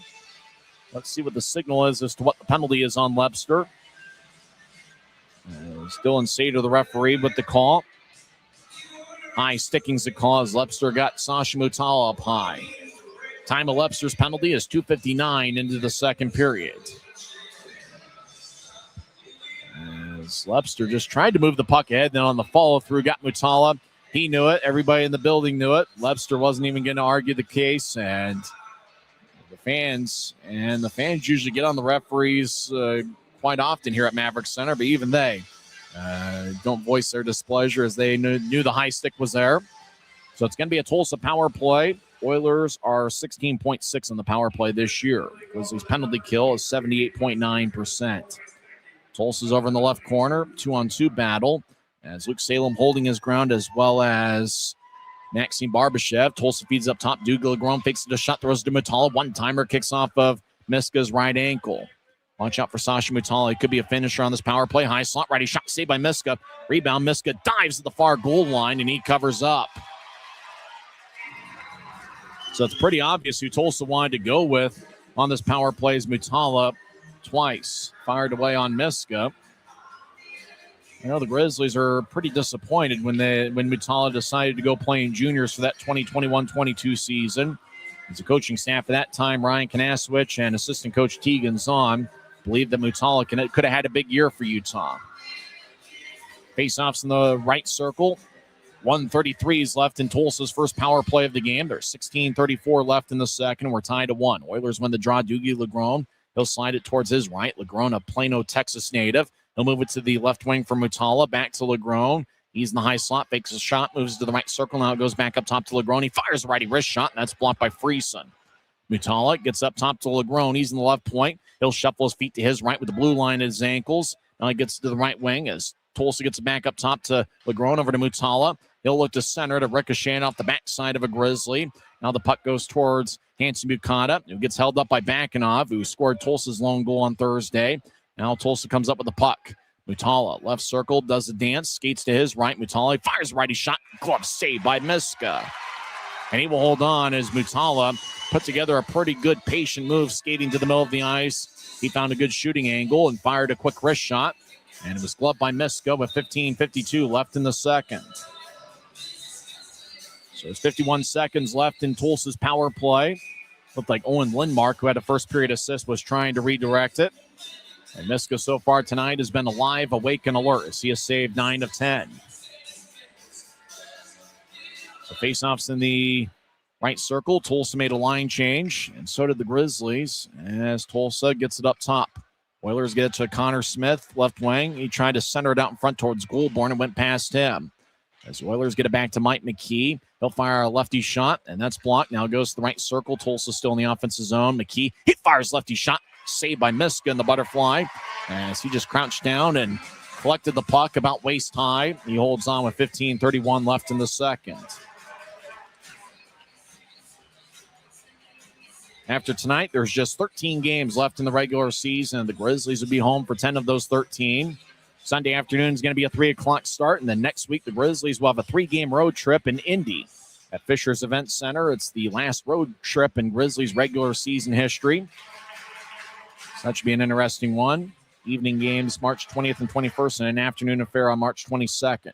Tulsa wins the face-off. They've got 25 seconds left in a power play. We're tied at 1. Oilers fire right wing. Lefty shot saved by Miska. Puck out in front as it pinballs around 3 or 4 bodies. Connor Smith gets it. He's got an NHL contract with the Ducks. He'll slide it around the boards. Hanson Bukata gets in the right corner, and he'll clear it out to center ice before the puck was taken by Jackson Niedermeyer. Smith in the left wing gets to the center of the ice for Goulbourne, and he gets cut off by Hanson Bukata. Coming out of the box is Reed Lepster. Both teams are 0 for 1 in the power play in the second period. Fitz has the puck in the left corner. He'll slide it up top to Smith. Lefty shot. Glove saved by Miska as he did the split, sprawling towards his left. Boy, Hunter Miska has been a brick wall so far tonight as he made a great acrobatic save to keep it a 1-1 tie. 14:52 left in the second. I bet this guy's going to crush the beer and then crush the beer can over his forehead. Yep. And the fans love it. He's fired up. Now the guy in front of him is going to chug a beer, and then they went to a replay to show Hunter Miska's great save. So faceoff's going to be over in the left circle. Boy, Miska's been a strong addition to the Grizzlies club as he joined the team about 3 or 4 weeks ago. Faceoffs in the left circle. From the Grizzlies fans' perspective, a little bit too much offensive zone time for Tulsa here to start the second period, or at least in the last 3 minutes. Big time hit delivered in the left corner. That was Josh Singer, the newest Grizzly. Now right wing lefty shot that was taken by Hooker, and it's blocked away by Miska as John Gillette and Hooker collide over in the left wing. Now the puck slides across. Fedora gets it off the boards. John Gillette engulfs an Oiler. Now the Tulsa centers it. Backhand shot goes wide. Stick side on Miska. Grizzlies will tap it off the near glass. Puck is collected by Mike McKee. He'll throw it around John Gillette. Tulsa gets in the right wing. Lefty shot goes wide as they fired a low liner on Miska. As puck goes back to center, he's taking it's John Gillette. He's surrounded by 3 Oilers. Gillette over the offensive line, veers off to the left. He'll roll it around the boards for Nemo behind Tulsa's net. He fumbles it off the stick. Puck goes towards the right wing wall, and it's cleared out to center ice and beyond. Utah wants icing, and the linesmen agree. As icing is on Tulsa with 14:03. And then after the whistle, some commotion behind Miska's net as Justin McAlien getting after it with, is that Josh Singer? Or is that Andrew Noel? Oh, it's Andrew Noel. That's happened frequently with him as a Grizzly. A little action after the whistle. Interestingly enough, Noel, with as spirited and as active as he's been after whistles as a Grizzly, he's picked up about as many penalty minutes as a Grizzly as he did in 31 games with Cincinnati. As McAlien and Noel continue to stare at each other with the linesmen between. Wonder if there's going to be a penalty. It looks like the doors are open to both penalty boxes. So it looks like McAlien is going to the box, although Noel is going to skate towards the bench. So let's see if there's going to be matching roughings or if it's going to be a Utah power play. Noel's skating to the bench. I think he's got an issue with his helmet. And so it looks like 2 minutes for roughing. Either side will skate 4-on-4. So it looks like Noel wanted to go to the penalty box. And it looked like he needed some work with his helmet, or at least that was the excuse. And Noel can't believe that he's getting a penalty as Colin Kleinendorf, the mustached linesman, is escorting Noel in there. So we're going to skate 4-on-4 for 2 minutes. Remember, the Grizzlies scored a 4-on-4 goal in the second period on Thursday night. So it's matching roughing minors, McAlien for the Oilers and Andrew Noel for the Grizzlies. Time of each penalty is 5:57 into the second. So draw is going to be in the Tulsa zone. As remember, the Oilers iced the puck. And then there was that commotion behind Miska's net. As Evan Friesen's out there with Reed Webster, as well as Hanson Bukata and Colby Enns. Friesen's taking the draw for Utah. He had 1 assist on Thursday. He's had a strong first season as a pro. As a draw won by Tulsa's, Fitz will feed it out to center ice, where it's taken by Colby Enns. Grizzlies patient with their approach as Enns slides it ahead towards Webster. Webster does a bit of a half circle in his own zone. Now he accelerates to neutral ice. He crosses the center red line, steps over the offensive blue. Webster stops in the right corner, blows a tire, gets back to his feet. As Tulsa comes up with a Duga-Legron, gets it head off the Utah stick as it skips deep into the Grizzlies zone. As the goal scorer, Lattenbach, he gets held up by Colby Enns. Webster gets the puck across the center ice. Webster now down the middle of the ice. Double team drops for Friesen, who skates towards the right wing. Friesen skates in lefty shot, kicks off a boot yet, and it flies out of play off the protective netting. There's a good scoring chance with 13:23 left in the second. And because we're skating even strength, there's a timeout on the ice. We're tied at 1. Both teams are 0 for 1 on the power play, as it's Utah Grizzlies Hockey Network. Grisby commutes to work by riding UTA. It gives him time to make friends and relax before arriving to the Maverik Center. But how can Grisby keep enjoying that feeling throughout the entire day? An idea! Utah Transit Authority, proud sponsors of the Utah Grizzlies. We're 20, and yeah, we're celebrating big. Because in 20 years, we didn't just make the gear, We made hockey cooler. They said we were too loud, too flashy, too different. They told us to tone it down. The Warriors don't tone it down. We go full throttle. And this is just the start. 20 years in and we're just getting warmed up. We're still the brand that makes the gear you can win in, chirping, partying. And if you thought we were bold before, just wait. The next 20 years start now.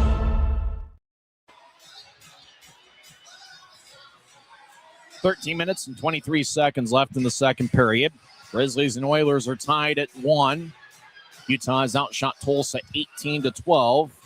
So Grizzlies have 5 shots in the period, and Tulsa has 4. So we're skating 4-on-4 for the next minute and 20. As Manning's out there with Barbashev. Both those guys had a multiple-point game on Thursday in Utah's 7-1 victory. Sasha Mutal on the back check. It's taken away by Manning, but it's controlled by Connor Smith. He drops it for Nelson back towards Smith on the give and go. Now Nelson skates down the middle of the ice, gets around Salem. Salem pushes Nelson towards the boards. Mutala, well, it looks like he's an AHL level player. And he did have an AHL contract with Colorado before deciding to go back to juniors before the 2021-22 season. Connor Smith cycles it behind Utah's net where it's taken by Salem. 45 seconds left in the 4-on-4. Grizzlies get to the right wing. Josh Singer skates down the right side. He'll take a righty shot. Kick saved by Bootyets. Singer in his pro debut looking for his first pro point. Manning, he gets blasted by Mutala. That's going to be a penalty. Or is Manning going to get back to his feet? Boy, Mutala, he delivered a huge hit on Manning, who tried to muscle his way through him. As Manning has some words for Sasha Mutala, who skates to the box. So Sasha Mutala is going to join Justin McAlian. As Mutala is looking at the video board, he's probably hoping to see a replay. It was along the near wall. Cross-check's going to be the call. It's a minor penalty, 7:23 in. As there's Manning, and as they show the replay, and he just got cross-checked up high by Mutala. Manning slow to get to his feet, but then he got back up. So we're skating 4-on-3 for 34 seconds. And then that will turn into a 5-on-4. It's a golden opportunity for the Grizzlies, obviously, to utilize their speed and playmaking ability with all this open ice. As Grizzlies have Genev out there with Friesen, Lepster, and Hanson Bukata. That's the 4 on the ice for Utah. Draw one by Tulsa. They've got LeGrone and Mike McKee. Those are the 2 defensemen. Lepster's got the puck. He's on the right side, just outside the circle. Now he's in the right point, chips it towards Genev. Genev slides up top to Hanson Bukata, over to Lepster. One-timer and his stick breaks. His equipment let him down. As Lepster gets a new stick from DJ McFarland, the equipment manager. Genev gets to the right wing for Friesen. Back to Lepster with his new stick, dangling back and forth. Now over to Genev. Back to Hanson Bukata, left side. Shot, a score! Eden Hanson Bukata gets his 4th of the year. It's a power play goal as Utah takes a 2-1 lead.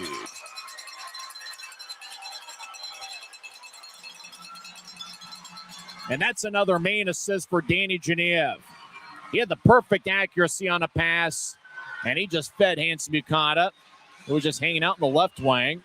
Genev over to Hanson Bukata, and Bootyets had not recovered this. He was looking for his left, and Hanson Bukata hit him with a goal before Bootyets had any clue what to do.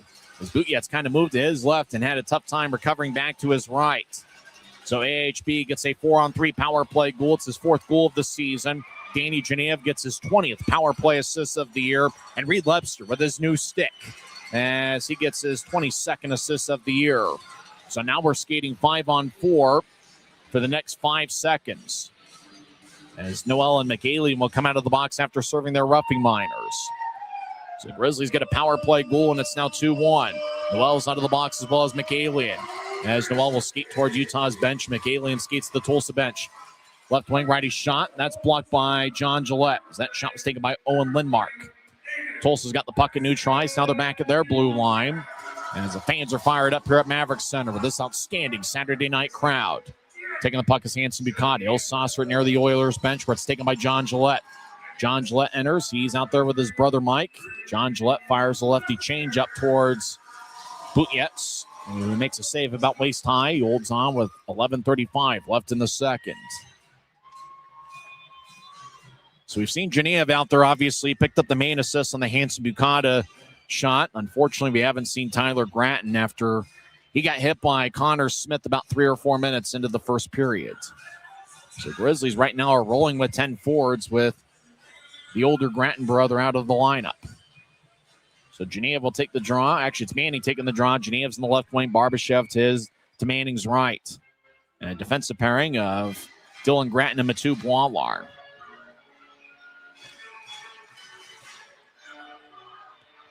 So face-offs in the left circle. Fans are fired up. My guess there's probably over 6,000 here tonight.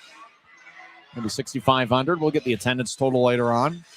Draw one by the Oilers. Jake Lee will skate around Boutjet's net. And he'll slide it ahead. It was overled for Josh Nelson.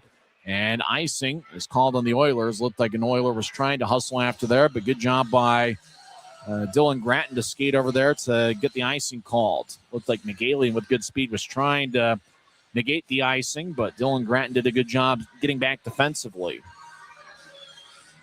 So Friesen looks towards his left and his right. As he'll take the face-off. Friesen's taken a ton of the big face-offs for the Grizzlies here so far. Friesen led the Wenatchee Wild in goals and points last season. The WHL, it's his first full season as a pro. He's got an AHL contract with Colorado. As Grizzlies had the puck in their own zone after winning the face-off. As he backpedaled and puck ahead towards Manning, who enters. Now the Grizzlies get to Genev, right wing. He fires a lefty shot. Rebound shot in the second attempt. Goes high, stays in play. As Barbashev fired it over the crossbar. Now Barbashev gets it back. He'll take a lefty shot. Saved by Boutjet's. And he holds on. Boy, good shift by that three-man unit of Genev, Manning, and Barbashev. As Genev fired a quick shot from the right side that was kicked by Boutjet's.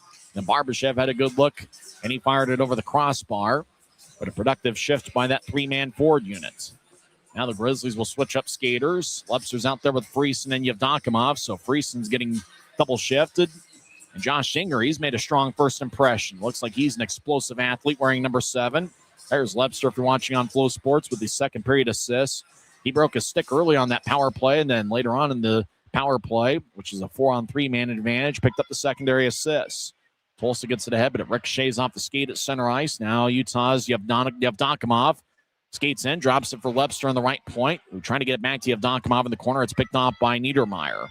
So he'll get it towards Tyrell Goulbourne, the former Philadelphia Flyer. Now Fitz throws it to the middle of the ice, but it was overled for Hooker. Johnny Hooker gets it back, and he'll whip it around the boards. Cut off on the right point by Dougie Legrone. Now Niedermeyer, he fires the right lefty shot.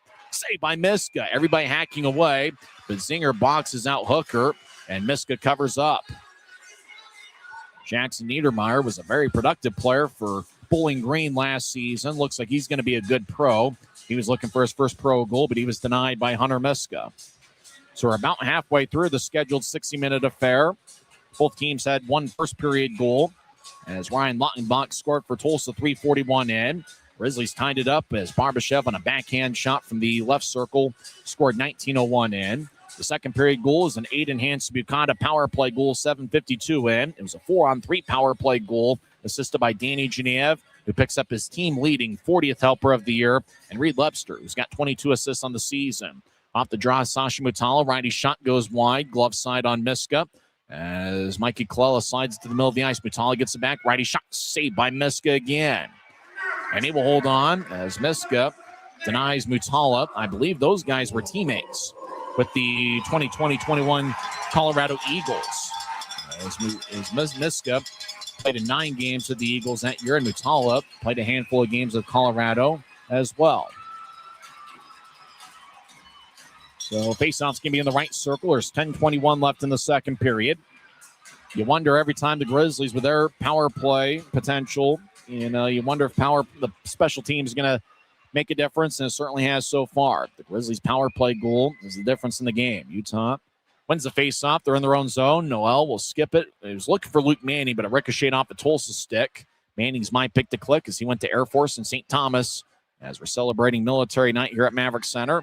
As the Oilers loop it ahead to the left wing. As it's taken by Lautenbach. He gets blasted by Boilar.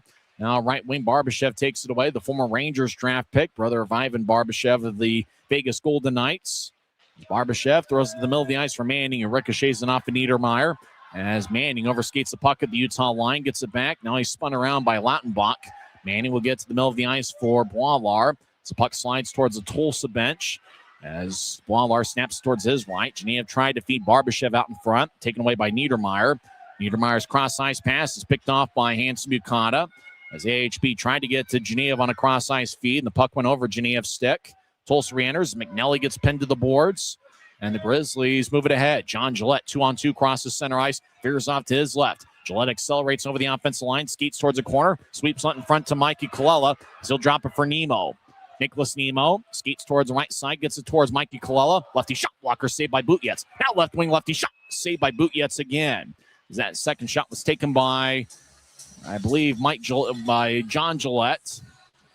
It wasn't John Gillette. That was Dylan Gratton that took that second. Actually, it was Hanson Bukata that took that second shot. As Colella had a pretty good look from the right wing. As Bootyets made a blocker save, then Hanson Bukata had the shot from the left wing that Bootyets denied. As there's 9 minutes and 1 second left in the second period, Utah leads 2-1. If you're watching on Flow Sports, Colella with the first shot, then Hanson Bukata had the second look from the left circle. AHB looking for a second goal of the game. Tulsa wins the face-off. They'll skip it out to center ice. Puck goes tape to tape to Murray. As Zachary Murray skates towards the right corner. He's a little bit taller than his father, Rob Murray. Rob Murray, the former NHLer, who's in the American Hockey League Hall of Fame. Murray jumps around Colby ends, trips him up. That's going to be a penalty. Right wing, righty shot as they're falling down. Saved by Miska. Grizzlies touch it up, and it's going to be a Tulsa power play. As behind the net, Colby ends tripped up an Oiler. So that's the second tripping penalty around that same spot of the ice. Webster earlier in the second period, and now Colby ends picks one up, 11-19 in. As dancing around with Zachary Murray, just lost his balance, and ends just happened to have his stick near the skates of Murray. So the call was made. It's Utah 2, Tulsa 1. Grizzlies have outshot the Oilers 25-14. And that includes a 12-6 edge here in the second period. If my Kearns high math is correct. As Owen Lindmark taking the draw against Evan Freese, and Lindmark's kicked out of the face-off circle. Now it's going to be Tulsa's lone goal scorer, Lautenbach, taking the draw. As Friesen, sporting a red mustache, draw one by Tulsa. As they'll get towards the right side, but it's overled. Hanson Bukata will throw it all the way deep into the Oilers zone. Dougie Legrone gets the puck. Long-time Oiler. He'll move it to his right. The Oilers casually get it out towards center ice. Puck kicks off the skate of Mutala. And the Grizzlies will float it forward deep into the Oilers zone. As Hanson Bukata comes off, he's replaced by Boilar, who's certainly been a strong performer over the last month. As Boilar's gotten consistent playing time, and he's gained confidence. As he's certainly been a strong force for the Grizzlies here lately. He's been a good defensive pairing with Andrew Noel. As puck goes up top to Legrone, over towards Lindmark, just outside the left circle. He feeds to the goal line. Tulsa surveys, and I get back up top to Legrone. He'll move it to his left. As Lindmark solicits it to the left goal line. Mutala, righty shot saved by Miska. Now the puck gets kicked. Webster, as he's falling down, clears it out. Great effort by Reed Webster, who has 2 shorthanded goals this season. Grizzlies will switch up skaters, and so will the Oilers. Halfway through Tulsa's power plays, there's 7:35 on a moving clock in the second period. Utah leads 2-1. Connor Smith floats it forward towards the right corner. Big-time hit as Boilar lights up Hooker. And the Grizzlies clear it back to the Tulsa blue line. As the Oilers back in their own zone. This has been a very entertaining game so far. Tulsa crosses center ice. Murray throws it in, splits a double team. As Murray trying to buy a call as he was near Salem. And the Grizzlies will slide it all the way cross ice. Puck ricochets off Tulsa's end wall. And Utah will switch up skaters. Tulsa, who's affiliated with the Anaheim Ducks and San Diego Gulls, move in from the right wing. And the Oilers are offside, as looked like Hooker tried to stop just outside the Utah blue line, and just about everybody else on the Oilers thought he was coming in. So the Oilers are offside with 16 seconds left in the power play. But I mentioned the outstanding crowd. Looks like sections 113, 114, 115 have filled up nicely. The area behind both bench areas, they've filled up as well. Great night for hockey here in the Salt Lake Valley. During the second intermission, we'll go over all the NHL scores, including the Mammoth battle against the Pittsburgh Penguins. Tulsa skates in, and a score. As the Oilers just skated through a couple Grizzlies, and then somehow got the puck to the crease. And then there was a few bodies in the crease, and somehow the Oilers were able to slide it in. It's a power play goal scored by Justin McAlien. as McAlien just tried to muscle his way around a Grizzly, and Noel was sliding in the crease. I think Noel just kind of guided the puck accidentally into the back of his own net. Noel couldn't believe it, and neither can Miska. Looked like Noel was just sliding towards Miska, trying to intercept a centering pass. Instead, the puck was in front of him, and Noel just kind of guided it in. So McAlien's going to get credited for the goal. Kind of an awkward-looking play to tie it up at 2, as both teams have a second-period power play goal. Now we're skating 5-on-5. Tulsa throws into the Grizzlies zone. Utah skating from left to right here in the period is Hanson Bukata. He gets pushed by Josh Nelson. As a scrum over in the corner, more Grizzlies over there than Oilers. As Noel stops behind Miska's net, now he gets held up. Josh Nelson joins the play. He skates around John Gillette for positioning. Now Tulsa looking for a wraparound. It ricochets off Miska's pad. Now right point, lefty shot, saved by Miska. Out in front, Hanson Bukata getting after it with an Oiler who was close to Miska, and that was Zachary Murray. As Josh Murray with a sharp angled shot, now the high slot. Lefty shot, save. Rebound goes to Utah. A lot of action in front of Miska's net. Now the Grizzlies have a 2-on-2. Genev over the offensive line, jumps around a McKee hit. As McKee tried to line up Genev, who comes off the ice for a change. Pucks at neutral ice. Tulsa across the center. Mutala gets around one Grizzly, now a second. Mutala skates in. Righty shot. Miska goes down.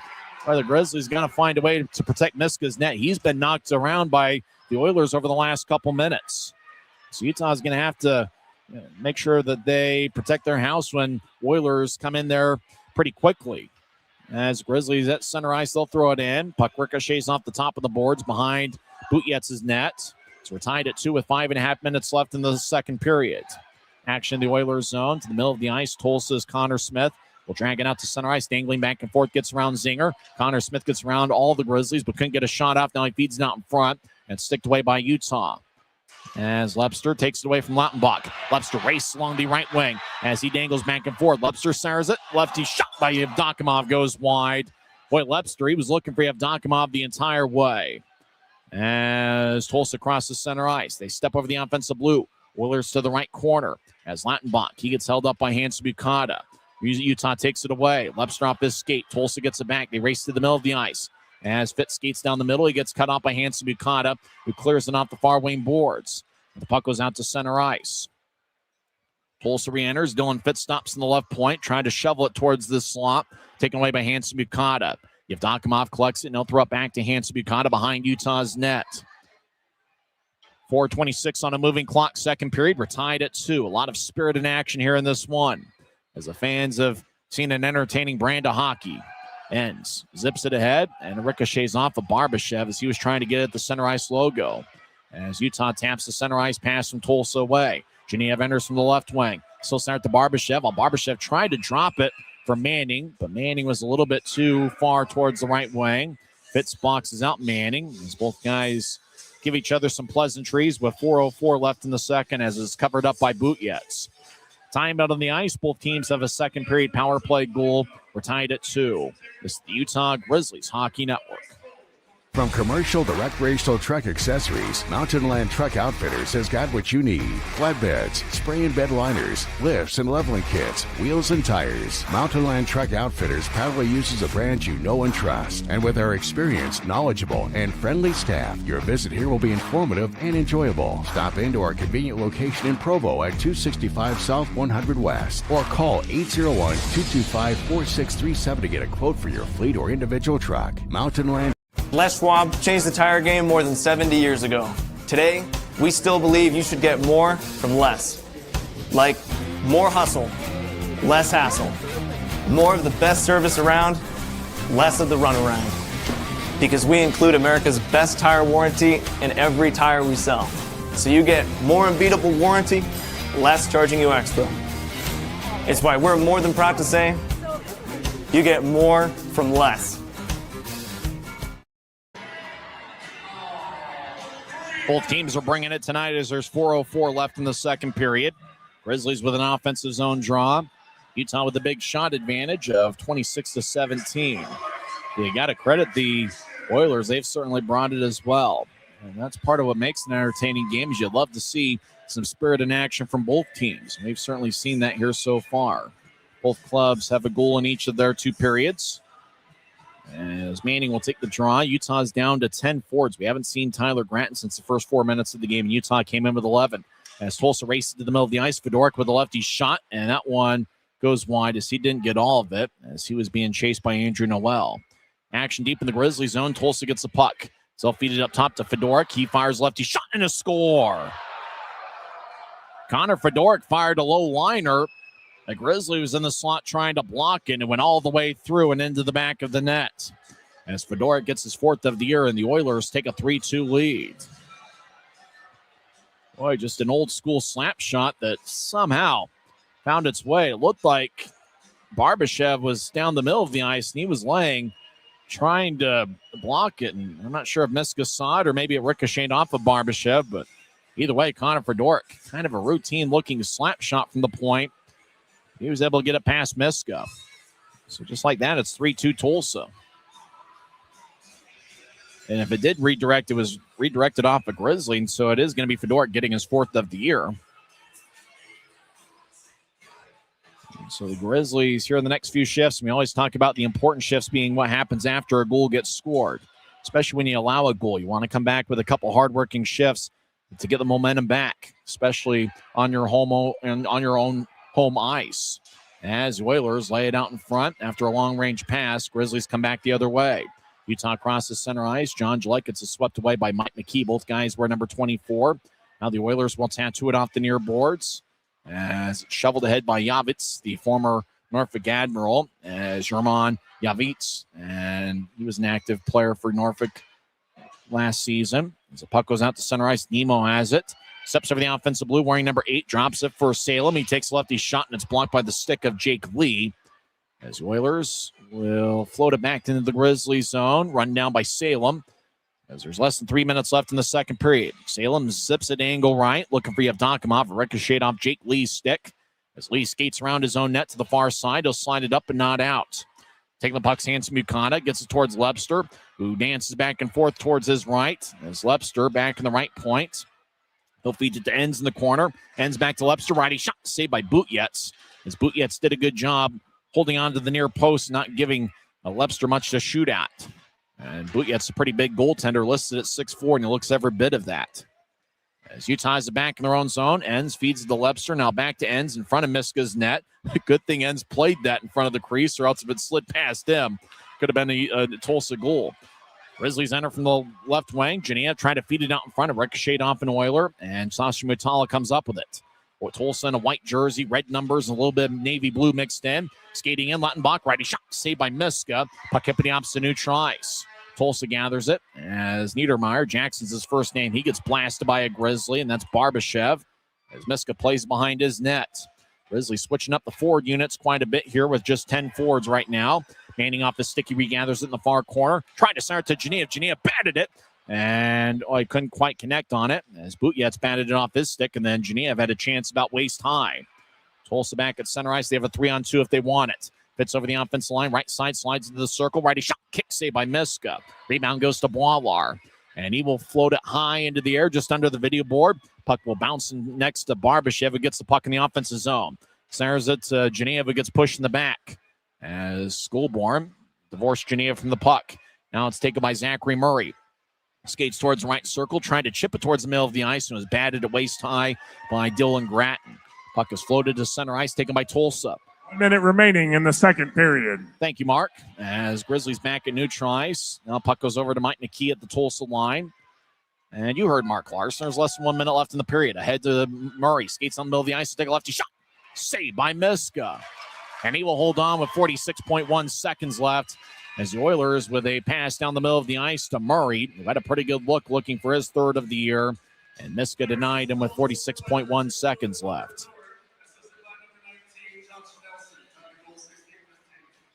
So goal 16-15 in, scored by Fedorik, assisted by Josh Nelson, who gets his 13th assist of the season.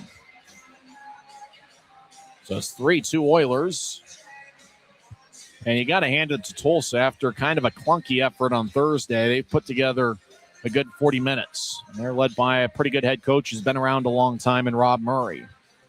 And so for the Grizzlies, you can't be feeling sorry for yourself just because the other team's making a few plays. You got to come out and battle, and the Grizzlies looking to find a way to get the tying goal. Utah looking for Nemo at center ice. It goes past him all the way down for a Grizzlies icing with 37.8 seconds left. I always like that old quote that Jerry Sloan used to say after Jazz games. Can't go around feeling sorry for yourself, especially if the other team's going to make plays. After all, they get paid too. And, despite the fact it's been a tough year for Tulsa in the win-loss column, that doesn't give them an excuse to not put together a good effort, and they've certainly put together a good 40 minutes so far. And for the Grizzlies, you just have to battle, especially here on home ice. Second of a 3-game set. Don't forget these teams will meet tomorrow afternoon at 3 p.m. As puck slides towards Miskov, the draw, and it's taken by Utah. Half a minute left in the second period. Grizzlies will saucer it airborne. Zinger tried to run it down, but McKee was back defensively far enough for a Tulsa icing, or for a Utah icing. And the draw is going to come back towards Hunter Miska with an even 29 seconds left in the second period. I got to say, in terms of size, speed, athleticism, looks like Josh Zinger is going to be a keeper. He's the 54th different player to appear in a game for the Grizzlies this season. And the 54 players, that's the second most in team history in a single year. We had mentioned the 96-97 Grizzlies had 63 players. That year they were defending their 1995-96 Turner Cup championship season. Draw on the left wing's won by Utah. There's 26 seconds left in the period as Salem battles with Lattenbach. On the puck around Utah's net, John Gillette will feed it to his left as Grizzlies dance around Mikey Clelly. He's an outstanding skater. Saucer it across to Salem, who looks up at the video screen to see how much time's left. 12 seconds left, Luke, as he will skate behind Miska's net, and it looks like he's going to watch the rest of the period run out. So that will do it for 40 minutes here at Maverik Center, and the Oilers have a 3-2 lead.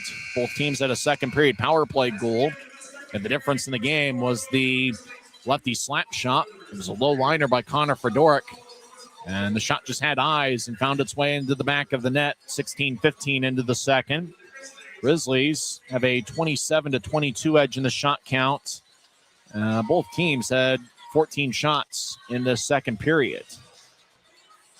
So I got to hand it to the Oilers. They brought the effort tonight, but for the Grizzlies, just going to need a third period comeback. And Utah has had some success offensively against the Oilers, but they're going to be doing it with just 10 forwards with Riley Connors out of the lineup tonight, and he's been one of Utah's best forwards over the last month. He's the reigning league rookie of the month, and we haven't seen Tyler Gratton since he got hit along the near wing boards about 3 or 4 minutes into the first period. So we'll come back and recap what's happened so far and then go over some league scores as well as some NHL scores and check in on those who are living the dream. Here on Military Night, we've got an outstanding Saturday night crowd, and it's really been an entertaining, hard-hitting brand of hockey so far. We'll see if the Grizzlies can put together a third period rally to come up with 2 standings points. After 2 periods, it's Tulsa Oilers 3 and the Utah Grizzlies 2. It's the Utah Grizzlies Hockey Network.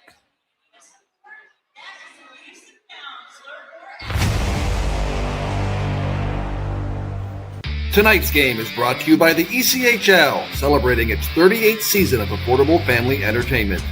The ECHL would like to thank everyone in attendance for your support of ECHL hockey.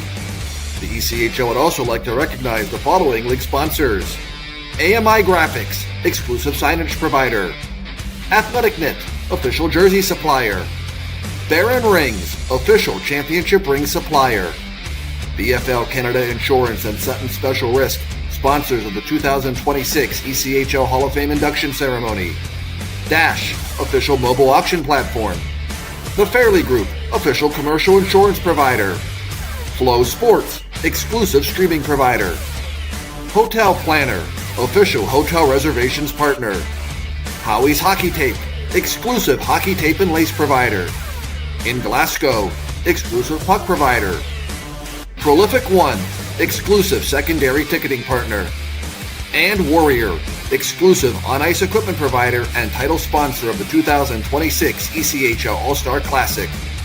Catch all of the ECHL action live in high definition by logging on to flowhockey.tv. Every new day is a chance to be kinder to your body and your mind. U of U Health is here to help you build strength and confidence every day. Let us help you be a better you. U of U Health, official health partner for the Utah Jazz, Utah Hockey Club, Utes Athletics, and the Utah Grizzlies. Take the first step today at uofuhealth.org. After 2 periods here at Maverik Center on Military Night, presented by Mountain Land Supply Company, it's the Tulsa Oilers with a 3-2 lead. Tulsa got on the board first, 3:41 in, as Ryan Luttenbach got his 7th of the year. Sasha Mutala and Owen Lindmark with the assists. Grizzlies got on the board 5 seconds after the end of an unsuccessful power play, but in that same sequence where they had the puck in the offensive zone, Maxim Barbashev in the left circle fired a crafty backhand shot past Tulsa goaltender Vyacheslav Butyets. That was 19:01 in, as Barbashev now has a goal in back-to-back games. He has 6 goals on the season, and that tied it up as Salem and Enns picked up the assists. And going into the second period, Grizzlies got a power play. It was a 4-on-3 power play. McAley and Noel each got roughing minors, 5:57 in, and then Sasha Mutala got a cross-checking minor, 7:23 in. So the Grizzlies had about a 34-second stretch where they had a 4-on-3 power play. And late in that power play, Danny Geneva had the puck in the right circle, fed one across to Hanson Bukata, and AHB fired up past Butyets before he was able to react, as Butyets kind of over-pursued to his left, and then once Geneva threw the cross-ice pass, all Hanson Bukata had to do was fire it in, and AHB didn't miss as he picked up his 4th goal of the year. Geneva picked up his 20th power play assist of the season and his 40th overall. And Reed Lepster, who earlier in that shift broke a stick, then he got a new stick from equipment manager DJ McFarland. And with that new stick, Lepster got the secondary assist. That was 7:52 into the second period to give Utah a 2-1 lead.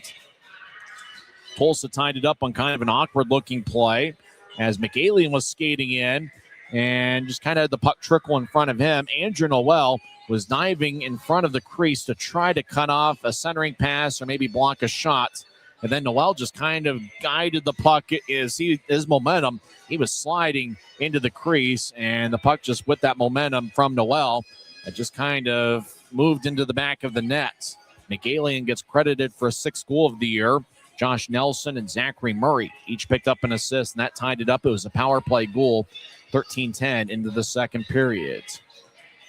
The Oilers took a 3-2 lead as Connor Fedoruk fired a low liner from the right point, and not sure if Barbashev got a piece of it. He was down low trying to block it, but the puck had eyes as it just kind of found its way past Miska and past the goal line to give the Oilers a 3-2 lead.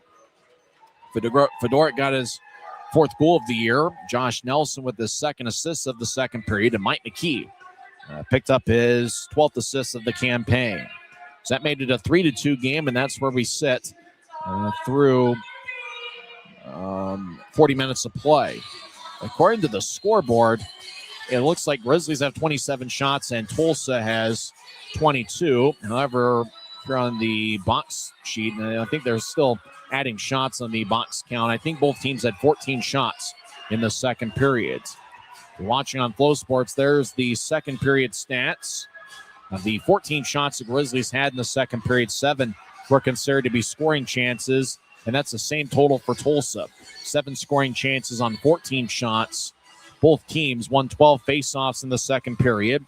So the Grizzlies have a 27-23 edge in the faceoff circle through 2 periods. Grizzlies had 4 power play shots, and they have 7 power play shots through 2 periods. Tulsa with 6 second period power play shots, including that goal that was credited to McAlien, 13-10 in. Grizzlies had 6 hits to Tulsa's 2 in the second period. So Utah with 11 hits, Tulsa has 9. From the Grizzlies' perspective, just a few too many giveaways.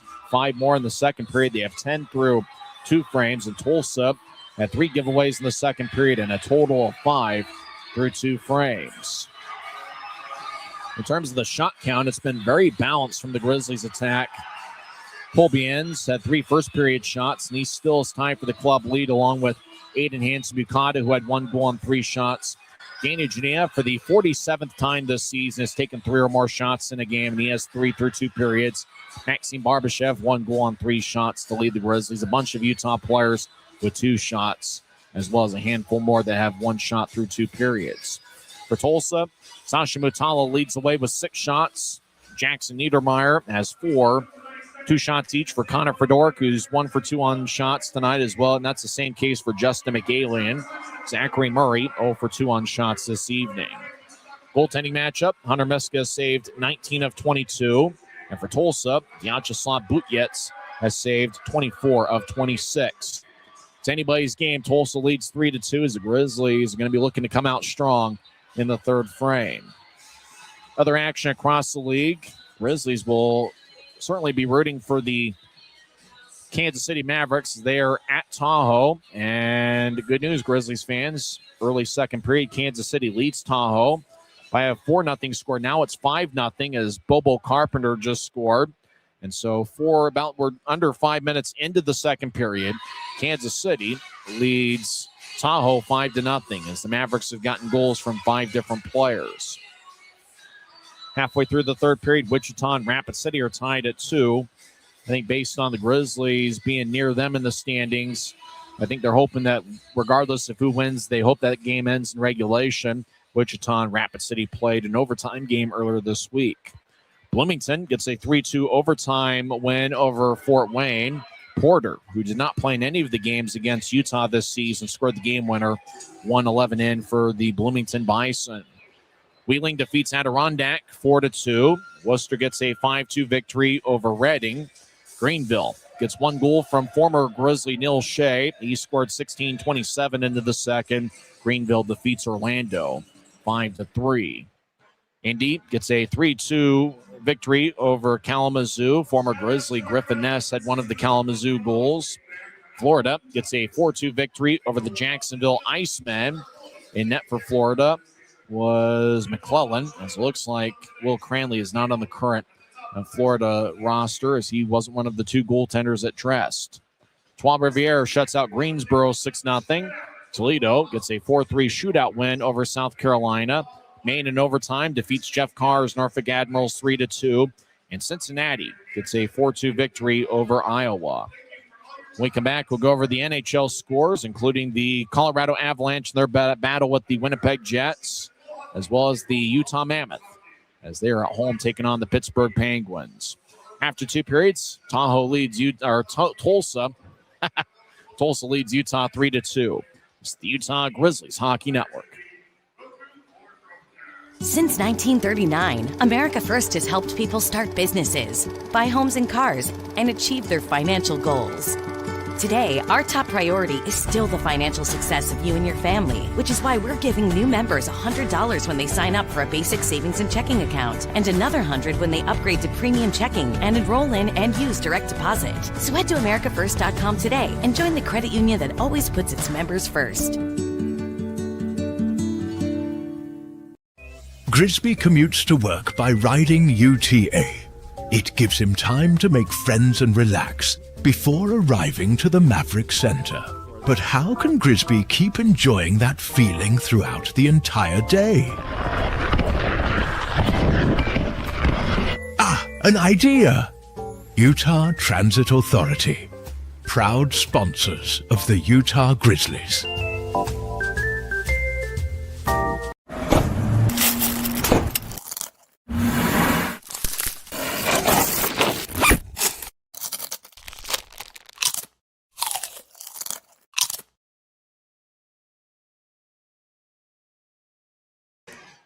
After 2 periods of play, Tulsa leads Utah 3-2. A lot of action in the National Hockey League. Grizzlies NHL affiliate, the Colorado Avalanche, lose to Winnipeg 3-1 today. Martin Necas had the Avalanche's lone goal, 18:44 into the third period with McKinnon, and McCarr gained the assists. Over at Delta Center, the Utah Mammoth got 2 unassisted first period goals from Dylan Gunther as he got his 32nd and 33rd goals of the season. But the Penguins have scored 3 unanswered. Anthony Mantha and Tommy Novak had second period goals, and Brian Rust had a third period power play goal. Penguins have 2 power play goals tonight, and with 16 minutes and 22 seconds left in the third period, Pittsburgh leads Utah 3-2. Shots are pretty close to even. Mammoth have 18, and the Penguins have 17 shots. So that's certainly an interesting one. Pittsburgh is without two of their big guns as Sidney Crosby's out with an injury. And Evgeny Malkin is serving part of a 5-game suspension. Other current action going on in the National Hockey League. Second period, Seattle leads Vancouver 2-1. After one period, Vegas leads Chicago 3-0. The Chicago Blackhawks, for whatever reason, had the Mammoths number this season head-to-head. Senators get a shutout from Linus Ullmark. It was a 23-save clean sheet as Ottawa defeats Anaheim 2-0 in a rematch of the 2007 Stanley Cup Finals. Boston gets a 3-2 shootout victory. Fraser Minton got the shootout game winner. Boston 3, Washington 2. Rangers were outshot 48-18 by the Minnesota Wild, but New York gets a road victory 4-2 the final there. Sabres get a 3-2 shootout win over Toronto. Jack Quinn with the shootout game winner. And Quinn actually scored the tying goal for Buffalo as he scored 11:21 into the second period. So Quinn with the game tying and game winning goals for Buffalo as they defeat Toronto 3-2 in a shootout. Sharks get a 4-2 win over the Montreal Canadiens. And that's an interesting one. Sharks with 4 goals on 21 shots. Carolina defeats Tampa 4-2, but obviously from our perspective, the biggest thing that happened in the game was Charles-Edouard Dastu, the Grizzlies legend. He scored a goal for Tampa Bay as he now has 4 goals on the season. Dastu, the Grizzlies legend, who was the league's defenseman of the year for the 2021-22 season. And Dastu, he scored 15:31 into the second period. As I mentioned before, that's his 4th goal of the year. Carolina, though, defeated Tampa 4-2. New Jersey gets a 6-4 win over the LA Kings. Islanders over the Flames 3-2. Stars win in overtime 3-2, but the Red Wings picked up a standing point. Now, looked like Dallas had a lead, and then the Stars came back. The overtime game winner was scored by Thomas Harley, 2:06 into overtime. And one other final in the NHL, in a shootout. Marchenko got the shootout game winner for Columbus. They defeat Philadelphia 2-1. They're honoring the military here tonight. There's a lot of great veterans who have served are here, and we certainly thank everybody in the military in any form, and it's certainly a big night. And with that, we've had an outstanding crowd here at Maverik Center. When we come back, we'll have third period action as Utah's looking for a comeback. They trail Tulsa 3-2. You've been listening to the second intermission report on the Utah Grizzlies Hockey Network.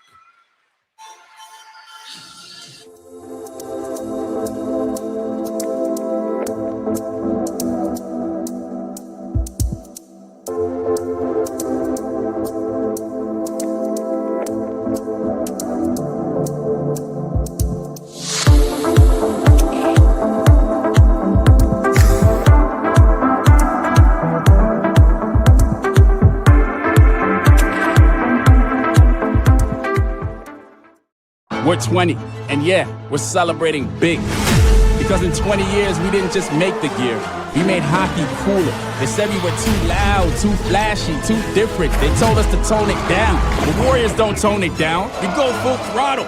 And this is just the start. 20 years in and we're just getting warmed up. We're still the brand that makes the gear you can win in, chirping, and partying. And if you thought we were bold before, just wait. The next 20 years start now.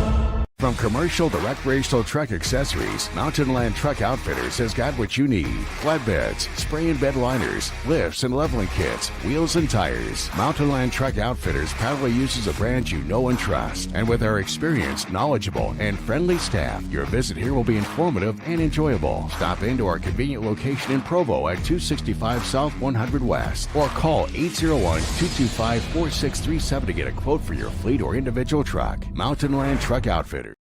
Both teams are on the ice and we're about set for third period action as Tulsa leads Utah 3-2. Danny Genev with another 3 shots tonight. He came into play leading the league with 236, so you add 3 to that mark. It's 239. At least that's what my Kearns High math says. It's the 47th different time this season where Genev has taken 3 or more shots. That's 47 of the 59 games the Grizzlies have played in this season. Utah right now is rolling with 10 forwards as Tyler Gratton suffered an injury about 3 minutes into the game as he got hit by Connor Smith.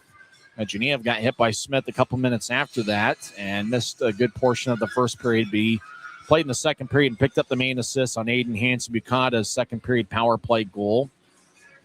So Geneva once again making his impact felt here in a Grizzlies uniform. Utah came into play with 11 forwards and 7 defensemen as Riley Connors was unable to go with an upper body injury. And Connors has been one of Utah's best forwards. Obviously, he was the reigning league rookie of the month for February. And so for the Grizzlies, they're looking for guys to step up. Obviously, you look for the usual suspects, Reed Webster, Evan Friesen, Danny Geneva and company. And Utah has had some success offensively against Tulsa, but tonight it looks like the Oilers have brought together a grade A effort. They played pretty strong through the first 40 minutes, and so for the Grizzlies, they just have to buckle down and find a way. Utah will start the third period with Evan Friesen taking the face-off. He's got Lepster to his right, and now you have Donkamov to his left, and up top is Salem. And Josh Singer is making his professional debut tonight. Tulsa wins the draw. Grizzlies skate from right to left as we see it from high top section 114. Grizzlies back in their own zone as Lepster backhands it ahead. McKee keeps it in the left point. Trying to fire it ahead. It stays in play. Oilers get it back up top to Mike McKee, who fakes a shot and slides it to Fedoruk. He scored 16-15 into the second period. His shot's blocked by Friesen's stick, and it flies out of play as it tumbles off the protective netting and comes back in play. As we get our first whistle with 21 seconds into the third period, as we get our first whistle on the first line change of the third period, as the Grizzlies will get a forward line of Luke Manning out there with Danny Genev and Maxime Barbashev. As Manning will crouch down low and take the face-off. Manning played at Air Force Academy. I think it was just 1 year he was at Air Force, and it was during the 2019-2020 season. As that year obviously cut a little bit short due to COVID, and then he transferred to the University of St. Thomas where he played 4 years. Barbashev at neutral ice, veers off to his left as he gains the center red line, trying to sweep it ahead, ricocheted off Sasha Mutala's stick. Now Hansen-Bukata gets it ahead as Butjetz plays it in front of his net. Both teams spread the ice. Oilers have it deep in their own zone. Big Saturday night crowd here, second of a 3-game set. Oilers get it ahead as they were looking for Owen Lindmark, and it goes all the way down. Whistle blows, and icing is on Tulsa with 19:03 left in the third. Same teams tomorrow afternoon, 2:50 pregame show, 3:10 face-off, but we want to see you here at Maverik Center. As obviously there's not too many more opportunities to see the Grizzlies live and in person, not only this season, but unfortunately this is the Grizzlies' final season before they move out east. John Gillette, who's from the state that the Grizzlies are going to, or at least the franchise is going to be playing in under a new name. And so he'll take the drives out there with Mikey Colella and Nicholas Nemo. Up top is Ballar and Noel. Tulsa wins the draw. As the Grizzlies looking for the tying goal, and Tulsa's looking for some third period insurance. Puck off an Oilers stick as challenging the play as John Gillette gets to the right wing. Nemo, as he was skating towards his left in the middle of the ice, he gets it taken away. Tulsa re-enters. Goldborn skates towards the right corner as Noel gives him a rough ride towards the wall. John Gillette trying to backhand it ahead. It's cut off by Hooker. Johnny's his first name. Fits over in the left corner, dancing around as he's surrounded by Boilar and John Gillette. As the Oilers throw it from one corner to the other. Dugular grown, sharp-angled shot is tapped away by the stick of John Gillette, who's been a strong two-way forward for the Grizzlies this season. John's one of 4 Grizzly forwards to have appeared in every game this season. Game 59 of 72 for Utah. It's game 57 for the Oilers this season. As we have a scrum as Miska looks over his left shoulder, scrum deep in the Grizzlies zone. As Utah trying to yank it away. Fitz trying to hold his ground with Boilar in the area. And the puck goes over towards Noel. As Nemo slides, takes it away from Niedermeyer. Grizzlies trying to get to Gillette, who is cutting it neutral ice, but it's wide of the mark. LeGrone enters. He'll drop it for Hooker. Right wing. He'll take a lefty shot. Saved by Miska. Rebound goes towards Utah, and it's taken by Reed Webster. He'll drag the puck out to center ice, chip it to the middle for Friesen. Friesen gets around one Oiler. Backhand shot. Saved by Butjetz. And the puck trickles towards an air goal line. Webster gets in the left wing, lays it for Dylan Gratton, who will feed it to the right corner that's vacated. Niedermeyer gets it, and he'll tap it off the top of the glass. As Tulsa at center ice battles, Salem slides to Yevdokimov in the middle of the ice. He'll skate over the offense line. He'll lay it left wing, Friesen, lefty shot, saved by Butjetz. And he holds on with 17:23 left in the third. Good hard-working shift by the Grizzlies as Friesen had a pretty good look on a slap shot from the left wing. But Butjetz, who's a pretty good goaltender, comes away with a save. Butjetz has spent time at all 3 pro levels this season. Played 1 game in the third period against the Utah Mammoth in early December with the Anaheim Ducks. He's also spent some time in the American Hockey League with the San Diego Gulls. Butjetz, a former draft pick by Anaheim, as he was a 6th-round pick in 2022. As the puck goes behind Tulsa's net towards the right corner, it's tapped off a couple sticks and out of play off the protective netting. There's now 17-17 left in the third. It's another offensive zone draw for the Grizzlies. As Utah will switch up forwards, and they'll get the combination of Manning, Genev, and Barbashev on the ice. As Enns and Hansen-Bukata are the defensive pairing. Tulsa's looking for their first win against Utah this year as the Grizzlies are 4-0 against Tulsa. Utah's outscored Tulsa 24-13 this season. Oilers will throw it out to center ice. Puck ricochets off Colby Enns, and it goes into the pants of Enns. And Enns will take the puck out of inside of his jersey. And it'll be neutral zone draw.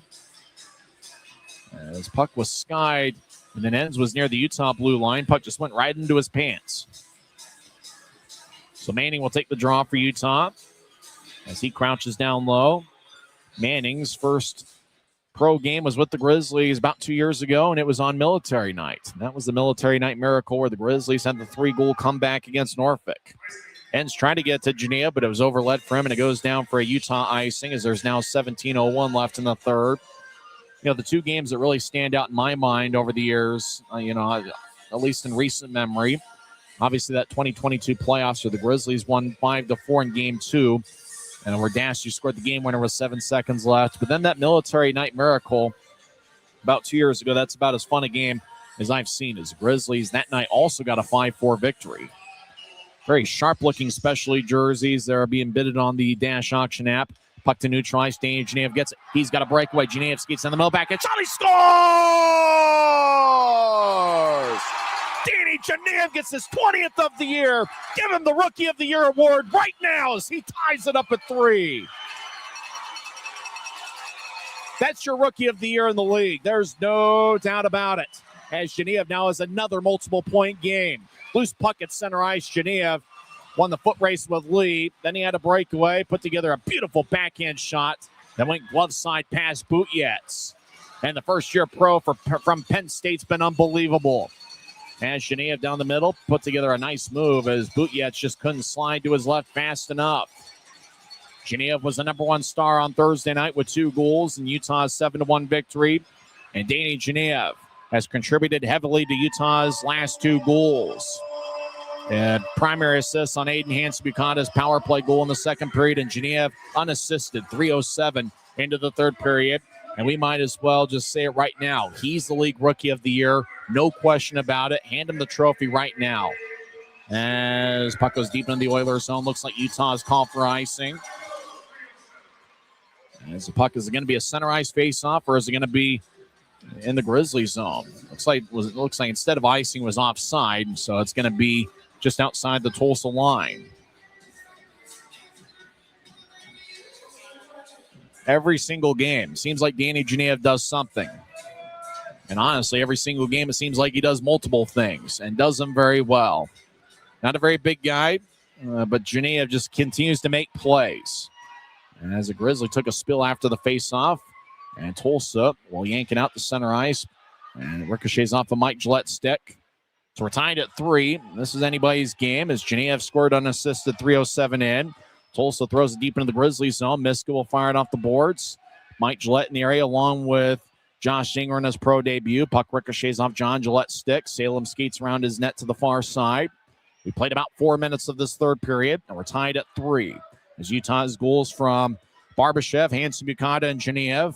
Tulsa has goals from Lautenbach, McAlian, and Fedoruk. As they continue to scramble for the puck over in the far corner of the net, the Grizzlies are defending. Centering pass ricochets off an Oiler, and it goes back to Utah.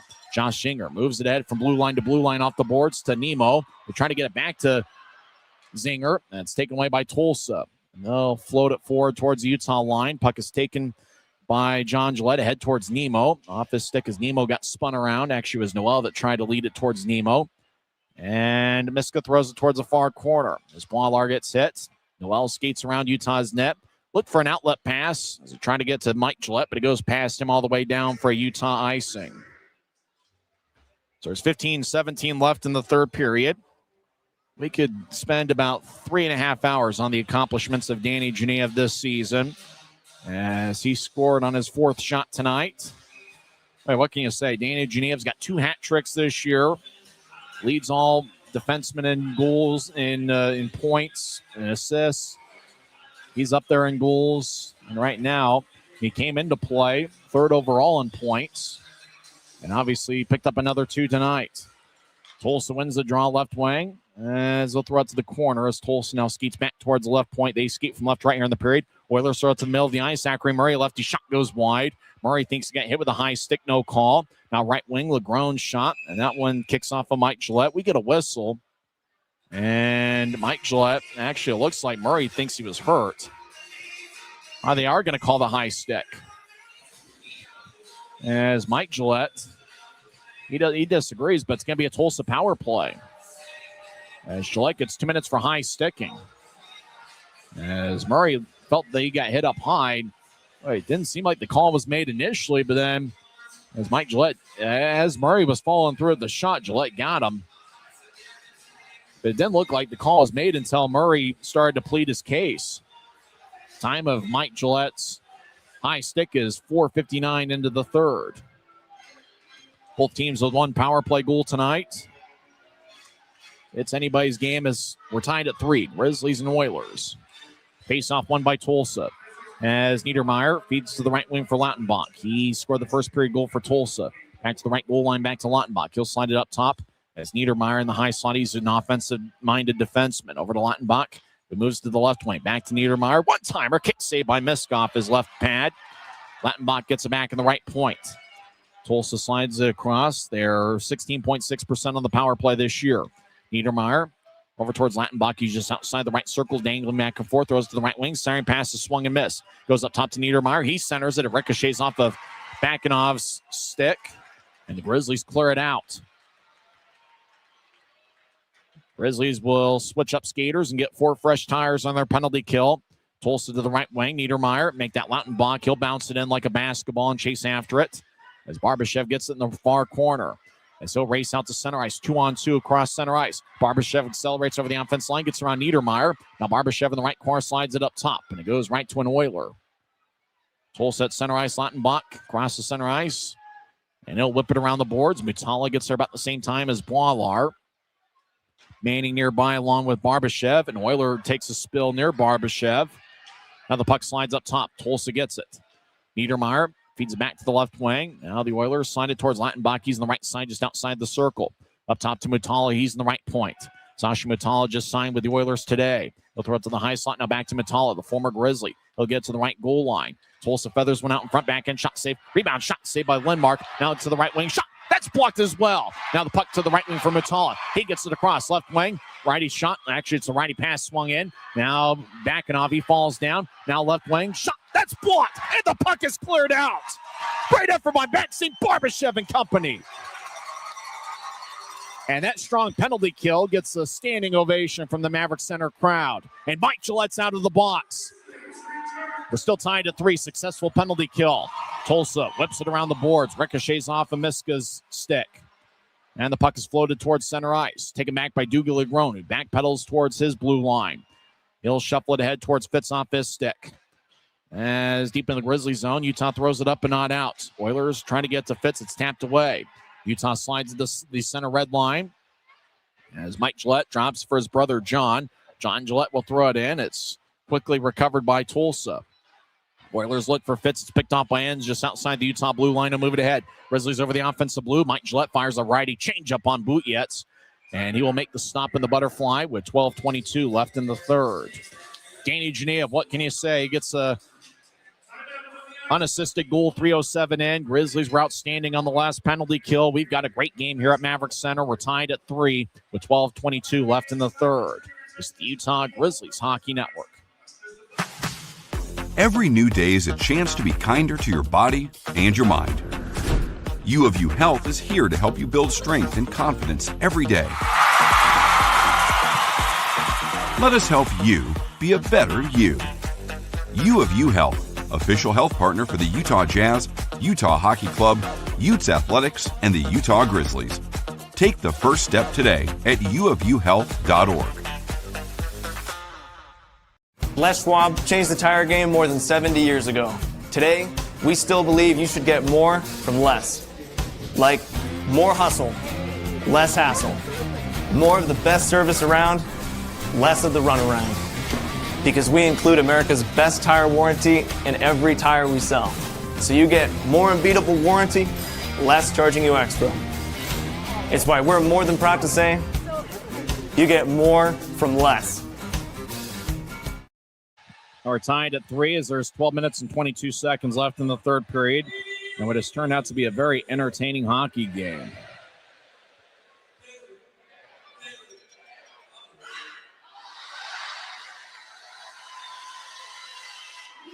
So faceoffs can made the Oilers zone. Utah's outshot Tulsa 31-25.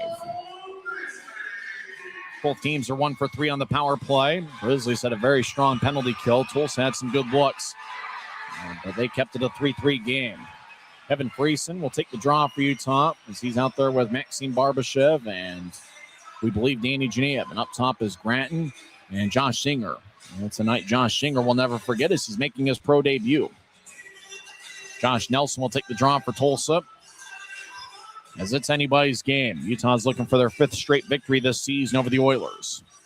That's draw won by Utah. Genev's in the right point, dancing back and forth. Now plop it towards the right corner for Manning. As Manning gets pushed, it's Manning, Genev, and Barbashev out there for Utah. I think I said it was Friesen. It's actually Manning taking the last draw for Utah. Head towards Barbashev off his stick. Manning tags back up at neutral ice. The Oilers lose control of the puck as Zinger plays it. He'll skate towards the left wing as he stops on a dime and skates back towards Grizzlies ice. Zinger moves to his left for Dylan Granton, who shoveled it ahead looking for Nemo, and it goes past him. As the Oilers towards neutral ice, McKee will slide it towards Murray off his stick. The Oilers enter. Nelson rolls it from one corner to the other. Murray feeds up top to Fedoruk as the puck rolls along the boards. John Gillette gets her about the same time as Sasha Mutala. Gillette looked like he got tripped up by Mutala as he was hoping for a call, but none to be had. One of the referees was right there. As Zinger will sky it forward. Puck goes deep in the Oilers zone. Puck ricochets off a stanchion, slides to the middle of the ice, taken by Lautenbach. Grizzlies back defensively. Lautenbach enters from the left wing. He stops in the point. Surveys. Now he centers it to Mutala. His righty shot's tapped away, as on the back check was John Gillette. Grizzlies get it ahead towards Nemo. Nemo over the offensive line, skates towards a corner before he gets knocked off the puck by Connor Smith. Smith, the big 6'6 defenseman, moves to his right for Mutala. Now back to Smith down the middle of the ice. High slot, lefty shot goes wide. It had plenty of steam on it. Miska has a puck near his ankles, and he's able to hold on to it. Well, it's one of those, if you're a Grizzly fan, you saw Miska have the puck near his ankle. You hoped he wouldn't kick it in.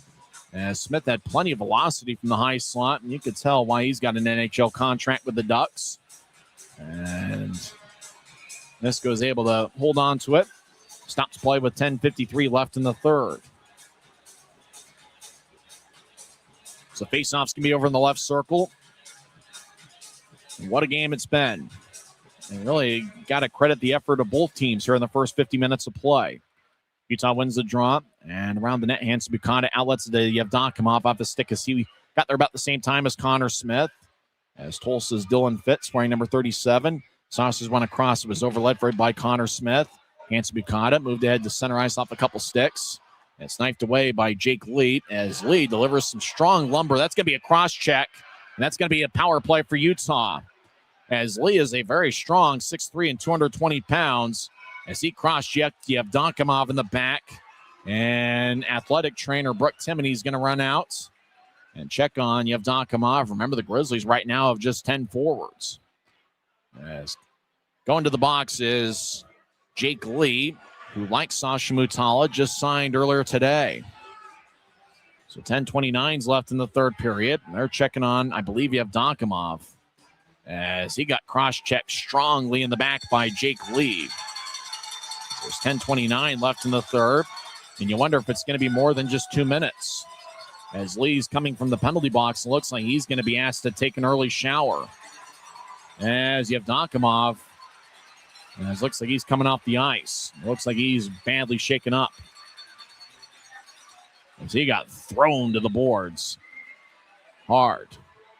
Yevdokimov looks like he's going to have to be helped off. That's too bad. As Yaroslav Yevdokimov looked like he was holding his nose, and that's a shame. He was playing some pretty good hockey, and he talked about the strength of Jake Lee. Looks like plenty of blood, though, that's going to have to be cleaned up. So you wonder, is it a 2-minute penalty? Is it going to be a 5-minute major? What's it going to be? Is they're going to clean up the spill left by Yevdokimov as he is slowly being helped towards the locker room.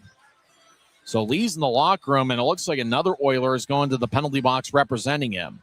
So it looks like maybe it's a game misconduct for Jake Lee. We mentioned the strength, listed at 6'2", 220 pounds. And Yevdokimov, he's not a small guy either. And Lee just threw him towards the boards, and Yevdokimov crashed along the glass about as strong as it can be. So it appears that it's a 5-minute major for boarding. Lee gets a game misconduct as well. So Lee is going to hit the showers a little bit earlier than the rest of his teammates. So the Grizzlies will have a 5-minute major power play coming up, 5 minutes on the board, and a game misconduct for Jake Lee in his Tulsa debut as they continue to work on the ice and pick up the blood, quite frankly, left by Yevdokimov as Brooke Timoney, the Grizzlies athletic trainer, came rushing out. Kind of a fun fact for Brooke Timoney before joining the Grizzlies. She was working with the Birmingham Barons of the AA baseball circuit, the AA affiliate of the Chicago White Sox. So looks like the workers have cleaned the ice, and we'll have a 5-minute major power play. And once Mark Larson, the public address announcer, announces that, this crowd's going to go crazy. Golden opportunity for the Grizzlies, who will have the power play for just about, there's 10:29 left in the third period, for about the half of the remaining 10.5 minutes of regulation. Grizzlies will have a power play. They can score as many times as they want. Grizzlies for this power play will have Manning taking the face-off. He's got Friesen to his left, Genev to his right, Lepster and Hansen Bukata. That's a party of 5. We're tied at 3. Grizzlies have outshot the Oilers 31-26. And Jake Lee, one of 6 defensemen for Rob Murray's crew, is in the locker room serving a game misconduct as well as a boarding major. Time of that penalty, 9:31 into the third period. As Manning crouches down low here on Military Night, an outstanding Saturday night crowd at Maverik Center. Utah wins the draw. Hansen Bukata, he's in the slot, high slot, over towards Genev. He'll feed it towards the right goal line. Manning back to Genev, but it goes past him and out towards Grizzlies ice. Hansen Bukata recovers the puck in the far circle of the Grizzlies zone. AHB, who's got a goal tonight, he'll slide it back, and it goes all the way towards Miska. Lepster gets from Miska. He skates around Utah's net. As Lepster towards neutral ice. Now he crosses the center red line. He'll chip it to his left for Friesen over the offensive blue. Back to Lepster in the left corner. As Grizzlies are all in the offensive zone. Lepster gets to Manning around the net. Over to Genev. He's along the right wing boards. As Genev dancing around, he'll slide it off the stick. Puck to the middle of the ice. And Josh Nelson will clear it out. As the Oilers will switch up forwards. Utah's Hansen Bukata along the far wing, across the center ice. Grizzlies skate from right to left here in the period. Hansen Bukata skates towards his left, drops it up, and it's picked off by the Oilers. And as the Grizzlies, Tulsa twirls it in the air towards Miska, who collects it with his right pad and advances it to Genev. And as Genev crosses center ice, Grizzlies switch out a couple skaters. Genev down the middle of the ice, he gets it taken away. Tulsa clears it back out. Boy, Grizzlies lost control of the puck quite a few times there on that shift. Utah switches up skaters. Salem gets to Barbashev, right wing over the offensive line. Skates in. He'll tap it off his stick towards the left corner as Barbashev sweeps it to John Gillette.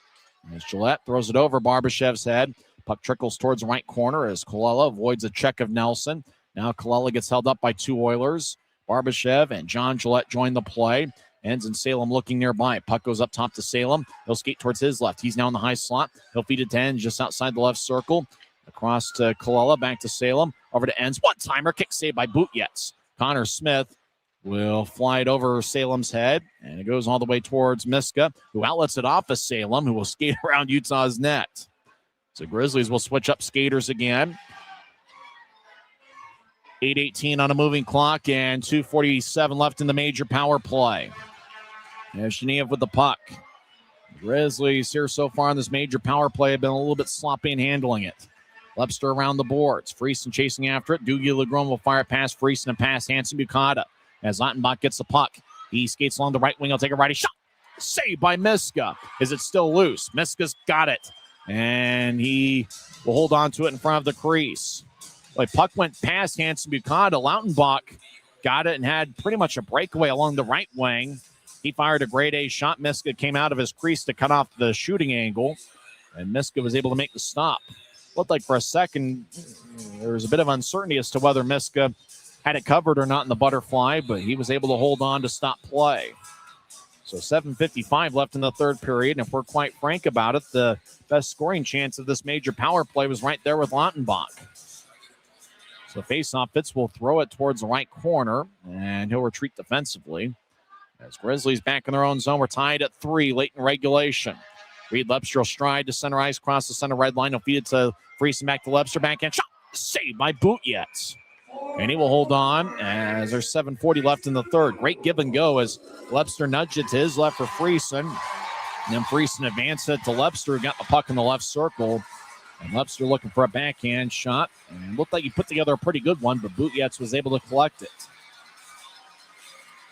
So it's anybody's game. And even though there's 7:40 left in the third period, smoke him if you got him, because Grizzlies here with this major power play for the next 2 minutes and 11 seconds.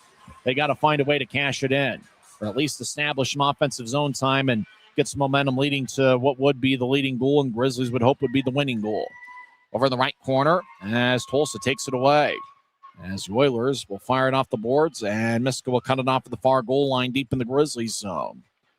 Utah skates around their own net, taking the puck is Hansen Bukata. As he'll throw it back to Genev, left wing. Genev gets to neutralize, crosses center, steps over the offensive blue with ease. He'll feed it across to Manning, tape to tape. Manning dangling back and forth. Now throw it to the right corner for Barbashev, back to Genev, who skates along the right goal line. Genev behind Tulsa's net. As Genev thought about maybe the Michigan, had a few other options as he was thinking about throwing it to Friesen. Now behind the net again, 2-on-2 scramble. As Manning holding up the key. As Lepster nearby, puck cycles towards the right wing where it's taken by a Grizzly. Genev over to Hansen Bukata. He fakes to his left. They'll fire a lefty shot. Saved by Bootyets. Rebound goes to Tulsa, and they clear it out. So now there's 1:08 left in the major power play. And boy, it'd be a tough opportunity to miss, especially here in the third period on a tie game with as good as the Grizzlies' power play has been at times. A few weeks ago, Grizzlies had a major power play and failed to connect in one of the road games, and it ended up costing them. As John Gillette back behind his net, he gets pinned by Niedermeyer. Barbashev slides up top to Salem, over to Ends, back to Salem in the high slot. Salem with good hands. He's in the left wing, gets towards Ends. Less than 40 seconds left in the major power play. Salem with the blue line nearby, feeds to his right. Grizzlies directed back to Salem, and so fire lefty shot that goes wide. Connor Smith will backhand it ahead, and the Oilers clear it out. And this crowd is about as quiet as I've heard it all night. And they're a little bit stunned here. Major power play with the Grizzlies performing well offensively and just haven't had many opportunities here in this major power play. Grizzly gets tripped up just outside the blue line. That was Dylan Gratton skating horizontally, no call. And coming out of the box is Yevitz, who is representing Lee. And the Grizzlies come up empty in the 5-minute major power play. Now there's 5.5 minutes left in regulation. Backhand shot in the far goal line. That's cut away by Bootyets. Now Lepster back behind his net as he dances back and forth, tried to feed it out in front to Friesen. Puck up the ops towards the high slot. As Grizzlies. As Tulsa clears it out to center ice. Utah delivers a hit near the Tulsa bench. As they're hoping for a penalty. Now Mike Gillette down the middle of the ice to take a righty shot. Glove saved by Bootyets. He holds on. 4:54 is left in the third. Time out on the ice. We'll find out how this one ends on the other side. This is the Utah Grizzlies Hockey Network. Tonight's game is brought to you by the ECHL, celebrating its 38th season of affordable family entertainment. The ECHL would like to thank everyone in attendance for your support of ECHL hockey. The ECHL would also like to recognize the following league sponsors: AMI Graphics, exclusive signage provider; Athletic Knit, official jersey supplier; Baron Rings, official championship ring supplier; BFL Canada Insurance and Sutton Special Risk, sponsors of the 2026 ECHL Hall of Fame induction ceremony; Dash, official mobile auction platform; The Fairley Group, official commercial insurance provider; Flow Sports, exclusive streaming provider; Hotel Planner, official hotel reservations partner; Howie's Hockey Tape, exclusive hockey tape and lace provider; In Glasgow, exclusive puck provider; Prolific One, exclusive secondary ticketing partner; and Warrior, exclusive on-ice equipment provider and title sponsor of the 2026 ECHL All-Star Classic. Catch all of the ECHL action live in high definition by logging on to flowhockey.tv. Hi, drama here at Maverik Center. There's 4 minutes and 54 seconds left in regulation. We're tied at 3, skating 5-on-5. The Grizzlies had a 5-minute major power play and couldn't connect, as I think for Grizzlies fans are hoping that that doesn't end up costing them a victory. What a game it's been, as both teams have put together a grade A effort. As an offensive to zone draw, Utah wins the faceoff. Shot was taken by Boileau, didn't get much on it. As puck slides back deep in the Tulsa zone, as Utah skating from right to left here in the third period. As Tulsa has an extra bounce to their step here tonight, as they didn't have a ton of spirit Thursday, but it looks like they put together a pretty good effort here so far this evening. As Tulsa back deep in their own zone, 4.5 minutes left in regulation. And everybody a little bit nervous, a very quiet crowd, as Grizzlies were unable to capitalize on that 5-minute major. Over the near corner of the Grizzlies zone, Genev slides it in front of his net to Manning, who gets it back to Genev, who's now at neutral ice. Genev dances around the Utah blue line, now accelerates the center ice, a pitch to his left for Manning. Manning to the left wing, throws it to the middle of the ice for Boileau, gets back checked and divorced in the puck. Boileau going after the loose puck with Mutala.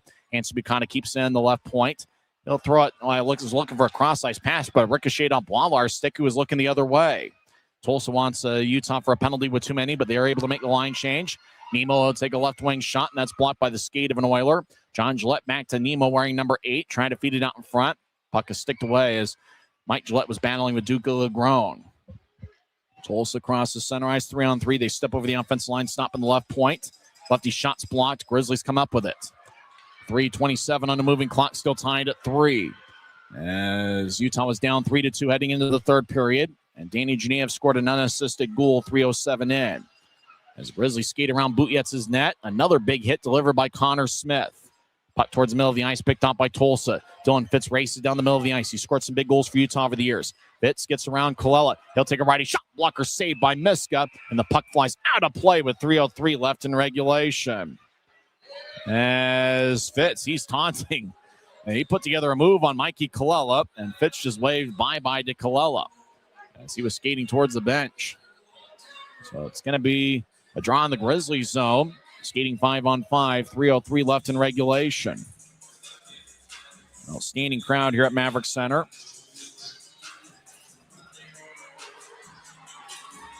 Announced attendance is 5,983, 5983.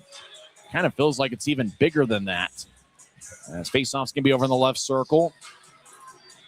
Friesen will take the draw. In fact, I think his father's sitting about 3 rows in front of me. As puck, both teams jostle for it. Now it's taken by Mikey Colella. He'll move it ahead and chase after it. Niedermeyer about stride for stride with them. Niedermeyer and Colella collide over on the right side. Colella gets tripped up, wanting a call, but none to be had. As the Grizzlies are down to 9 forwards with the Avdokimov out. We haven't seen Tyler Gratton since the first 3 minutes of the game as he got hit by Connor Smith, and the Grizzlies came into play with 11 forwards and 7D. As Tulsa skates towards the left wing, They'll feed it up top, left wing. Lefty shot blocker saved by Miska. That shot was taken by Mike McKee, the longest current tenured Oiler. As late in the third period, Tulsa will slide it behind Utah's net as it's recovered by Zinger. Good shoulder check by Josh Nelson, but Zinger was able to move it to his right. Grizzlies cross center ice. Dylan Gratton will pitch it in at the end of his shift as he got hit near the Tulsa bench. As David Tendek, the backup goaltender, shielded his face to make sure he didn't get hit. Mutala over to the left wing. Off a stick as Lindmark tried to play it. Noel skates towards a corner as one of the referees jumps out of the way. Less than 2 minutes left in the third period. As it's anybody's game, tied at 3. Who's going to be the game winner? Fedoruk, left wing. His shot is blocked by a stick. Grizzlies slide it towards Manning. He collides on a good shoulder check from Mike McKee. Now Mutala pushes Manning away from the puck. As Tulsa at center ice.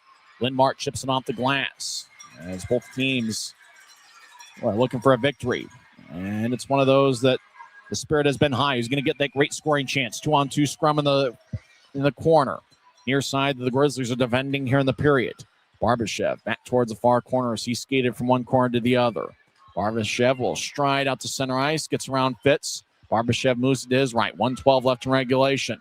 Grizzlies skate around Butyetz's net. Now towards the left wing. Dylan Fitz battling with Hanson Mikata. Mark Larson, how much time's left in regulation?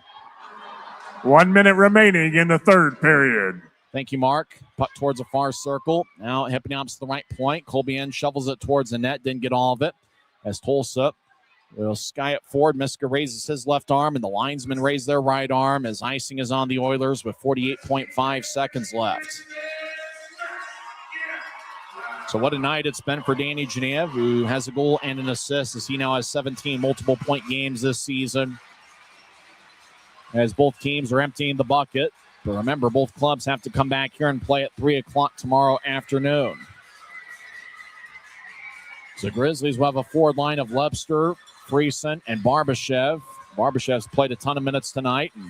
And you can say the same for Hanson Bukata and Colbiens, the two defensemen that are on the ice. 48.5 seconds left. Can the Grizzlies find a way here late in regulation and put together another military night miracle? Draw one by Tulsa's. Niedermeyer skates around his net. He's an outstanding looking athlete. Over to Fitz, who wobbles it in from neutral ice. Hanson Bukata gets there ahead of Hooker as Lebster gets the puck, strides along the near wing. Lebster races out to neutral ice. He'll chip it across to Enns off his stick. Enns will flub it in as puck skips off the ice a couple times. Left wing, Hanson Bukata takes a shot. His stick breaks. His stick lets him down. Fitz skates towards the right wing, dangling back and forth. He tried to slide it across. Hooker is skating more towards the net. Hooker recovers and gets it off the boards. Fitz behind Utah's net. Well, you know, Dylan Fitz here in this building would love to find a way to get the game winner. 6 seconds left in regulation. Right point, lefty shot, kick saved by Miska. Grizzlies clear it up and not out. 2 seconds left. McCabe throws it towards the left wing, and time runs out on the Oilers as we go to overtime. The fans applaud as both teams come away with a standing point. We will skate 3-on-3 here in overtime. As both teams, as I mentioned, get a point. And what an effort both clubs have given as the fans here have gotten their money's worth for sure. The last time the Grizzlies played past regulation was on Sunday afternoon, 6 days ago. And that game not only went all 7 minutes of overtime without either team scoring, but that went into round 20 of a shootout. If we get something like that once again, boy, the fans will really remember this one. If you joined us late, Tulsa got on the board first as Ryan Luttenbach scored 3:41 in. Mutala and Lindmark with the assists. Utah tied it up on a beautiful backhand shot from Maxime Barbashev, 19:01 in. Score was tied at 1 after 1 period. Aiden Hanson Bukata scored a 4-on-3 power play goal, 7:52 in. And that was on a Dana Genev feed. Hanson Bukata got his 4th of the year. Tulsa got late second period goals from Justin McAlien, 13:10 in. And Connor Fedoruk, 16:15 in. That gave Tulsa a 3-2 lead. Danny Genev with the lone third period goals. He scored unassisted, 3:07 in. As Genev has 1 goal and 1 assist. In the third period, Utah had 6 scoring chances. Tulsa had 7. Grizzlies 9 shots to Tulsa 7. Grizzlies won the faceoff battle 12-7. So who's it going to be? Who's going to be the hero tonight past regulation? It's going to be a 1-goal game, no doubt. Grizzlies are 5-6-1 7-1 in one-goal games this year. So Grizzlies in overtime for the first time since last Sunday for Tulsa. Their last overtime game was on February 19th against Greenville. Oilers have not had much success in overtime this season. The three on the ice for Utah to start OT is going to be Danny Genev, Luke Manning, and Aiden Hansen-Bukata. Three on the ice for Tulsa is going to include Owen Lindmark. He's out there with Jackson Niedermeyer. I can't tell the other on the ice. I think that's Sasha Mutala. Manning's going to take the draw against Lindmark. Grizzlies will be skating from left to right here in overtime. Both teams are the standing point. Utah's looking for that second point here on Military Night. Grizzlies are 2-8. That's the basic win-loss record past regulation. Their record overall is just 2-0-7-1. In overtime, as it's the 11th game past regulation this season. As a draw won by Utah. Hansen-Bukata gets it. He's at the Utah blue line. HB already with one goal tonight. As he'll drop it off to Danny Genev, who gets the puck, races to neutralize. Genev over the offense line, shoulder fakes. Now he skates towards the left wing. Now Genev will back it into his own zone as he wants to re-enter with momentum. As Genev feeds it towards Manning. Now Manning patient with his approach as he's still in his own zone. 30 seconds into overtime. Now Genev gets it as he'll race towards neutralize. Cross to the center red line. Steps over the offensive blue. Accelerates. Lays it for Hansen-Bukata. AHB lefty shot safe. Rebound goes towards Mutala, who battles with Genev. And the puck is cleared back towards Utah ice. Hansen-Bukata runs it down. Oilers will switch up skaters. Genev comes off as Grizzlies get two new forwards, Friesen and Lepster. Now Hansen-Bukata. He exits. He's going to be replaced by Colby Enns. Lepster crosses center ice, moves to his left. Lepster over the offensive blue. Now he's at the left goal line. Lepster around Tulsa's net towards the right side. He'll backhand it across to Friesen. Now Friesen gets it back to Lepster. He's at neutral ice near the Utah line. He'll lay it for Colby Enns. He'll cross center ice. Enns a +4 this season as he loses control of the puck as he was skating towards the far circle. Taking it for Tulsa's Josh Nelson as he'll drop it off to Dougie Legrone in his first shift of overtime. Legrone with an A on his sweater. Crosses center ice, veers off to his left. Now he's over the offensive line, 1-on-3. He'll backhand it to Nelson, who faked the change but stayed on the ice. Legrone over towards Lattenbach, who scored the first period goal as he's in the high slot. Blue line near his ankle. Now he drops for Legrone, back to Nelson as Nelson fakes to Legrone, skates towards the left corner as he'll leave it for Lattenbach, who will skate back voluntarily to neutral ice. Grizzlies will get Nelson will come off the ice for Tulsa. Now the Grizzlies, Colby Enns will exit. Now Tulsa passes up ahead. They've got a breakaway. Tulsa skates in back in. Shot goes wide. Shot was taken by McGalian, who's got one goal tonight. As he'll drop it for Dougie Legrone, who avoids a check of Lepster. Legrone will slide it towards Miska, who brushes it towards his right. As Josh Singer, great night for him to get his first pro point here in overtime as he overled it to Friesen. Tulsa crosses center ice. They step over the offensive blue. Mutala skates towards the left wing. Now on to Miski. Fires it and hits the outside of the cage. Great move by Mutala, but didn't have the accuracy on that occasion. Nemo moves out to center ice. It's taken away by Niedermeyer. Now Nemo gets it back. He's at the Utah blue line. He'll feed it to the nearer circle. As taking it is Josh Singer, who keeps his head up. He'll slide it towards Barbashev, who's back in the Grizzlies zone. As Barbashev now races out to center ice. Barbashev over the offensive blue. Now he accelerates around McGalian. Barbashev has one overtime game winner this year. Looks to center it out in front. It's collected by Butjetz, and he will hold on. Barbashev tried to find Nemo in front of the net. And centering pass got into the crease and was intercepted by Butjetz. The two guys have overtime game winners for the Grizzlies this season. Maxime Barbashev on New Year's Eve against the Wichita Thunder.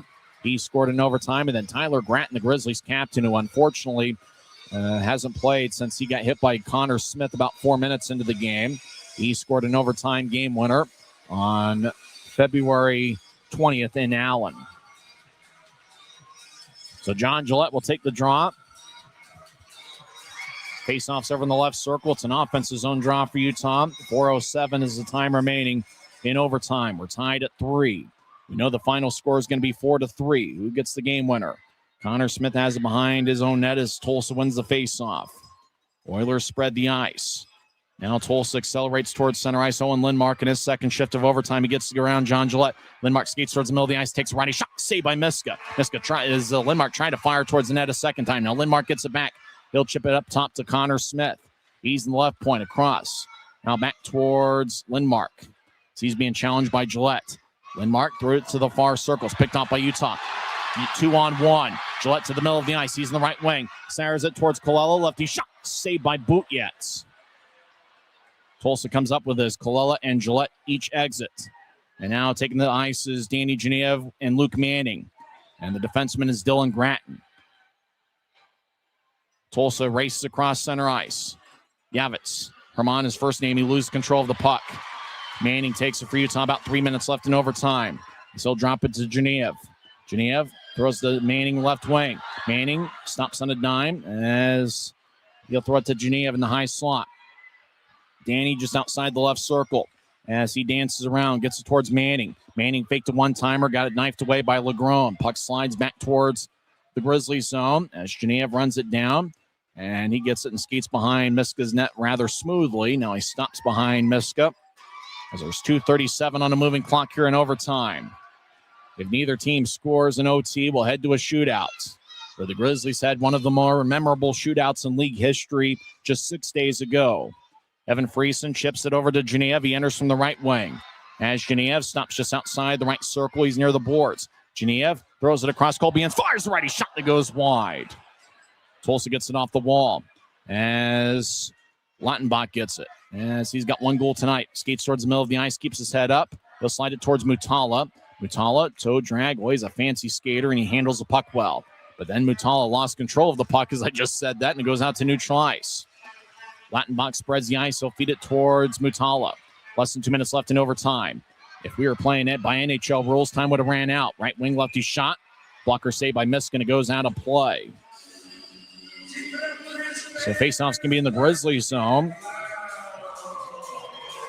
And with the league rules with a 7-minute overtime, you have a greater chance of the game ending in OT as opposed to going to a shootout. And with that, Utah and Cincinnati last Sunday went to a shootout for the first time in quite a while.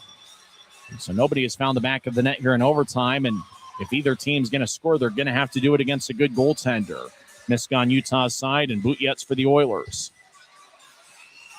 So faceoffs in the Grizzlies zone in the right circle. And the draw won by Utah's Hansen Bukata. He gets challenged by Niedermeyer. As Hansen Bukata, he'll drop as the Grizzlies spread the ice. Luke Manning's got the puck. As he'll get out to center ice, gets around one Oiler. Steps over the offense line, surrounded by three Oilers. McKaylee on the back check, took it away. McKaylee skates down the middle of the breakaway. He'll take a righty shot. Save. Rebound shot. And McKaylee's second attempt couldn't find the back of the net as Manning recovered. Hansen Bukata will chip it towards Barbashev. Back to AHB's in the right wing. He'll take a righty shot, lefty shot. Save. Rebound shot. Saved by Bootyets. As Barbashev had the second look. Tulsa comes back the other way with a 2-on-1. Oilers. Toe drag. Mutala tries to start to Legron. Shot and a score. Mutala to Legron to the back of the net. And the Oilers get a 4-3 overtime victory, breaking the hearts of the Grizzlies faithful. As Mutala just centered it, ricocheted towards Legron, and Legron fired it past Miska. And this Maverik Center crowd is stunned. Action was going back and forth. Grizzlies had non-bad break, and then Tulsa came back the other way. And Mutala looks like he's going to be a good playmaker for the Oilers. Centered it to Doogie Legron. Both Mutala and Legron had previously worn Grizzlies uniforms. And on military night, in front of a crowd of just under 6,000, Tulsa comes away with a 4-3 victory. The Grizzlies thank their fans for coming out tonight. And it was a pretty good Saturday night crowd, but the overtime magic was to the Tulsa Oilers. As the game winner was scored by Doogie Legron with Sasha Mutala in his Oilers debut getting the assist. So I guess with that, we'll begin the post-game report. And the fans are heading for the exits, and really for Utah, they picked up a standing point tonight. It was a pretty good effort on both clubs. Just one of those where, who could get that grade A chance in overtime? Both teams are trying to get chances. Both teams, especially when they had the 2-on-1s, looked like they were trying to be unselfish, and it seemed like maybe on a couple of occasions there was one too many passes, and Tulsa came back with a 2-on-1, and to score against a goaltender like either Miska or Butyets, it's going to have to be some sort of awkward-looking shot, and it kind of was an awkward-looking centering pass in front to Dougie Legrome. It looked like it ricocheted off a stick onto Legrome, and he was able to quickly fire it past Miska for the game winner. As that was 5:53 into overtime, and as we mentioned, about a minute before Legrome scored, had this been NHL rules and you were playing with a 5-minute overtime session, time would have ran out and we would have gone to a shootout. But nevertheless, kind of with the way the rules lay out in this league, they want games to end with a goal in overtime kind of in a natural way, and that's how it ended here this evening. So with that, the Grizzlies have 3 out of 4 standings points in this series.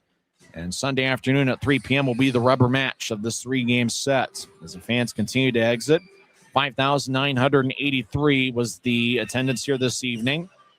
In overtime, both teams it looked like Tulsa had 4 shots to the Grizzlies' 3 in overtime, and it was Tulsa's 4th shot in OT and 33rd overall that found its way past Miska. Well, we went over the scoring before overtime, but let's go over it again for those that joined us about halfway through. Ryan Lautenbach score Lautenbach, his last name. He scored 3:41 into OT. With Sasha Mutala, who just signed with Tulsa earlier today. He had spent 7 games with the Grizzlies during the 2020-21 season, and he had 3 goals in his first 2 games as a Grizzly. He picked up an assist as well as Owen Lindmark, and the Oilers took a 1-0 lead, 3:41 in.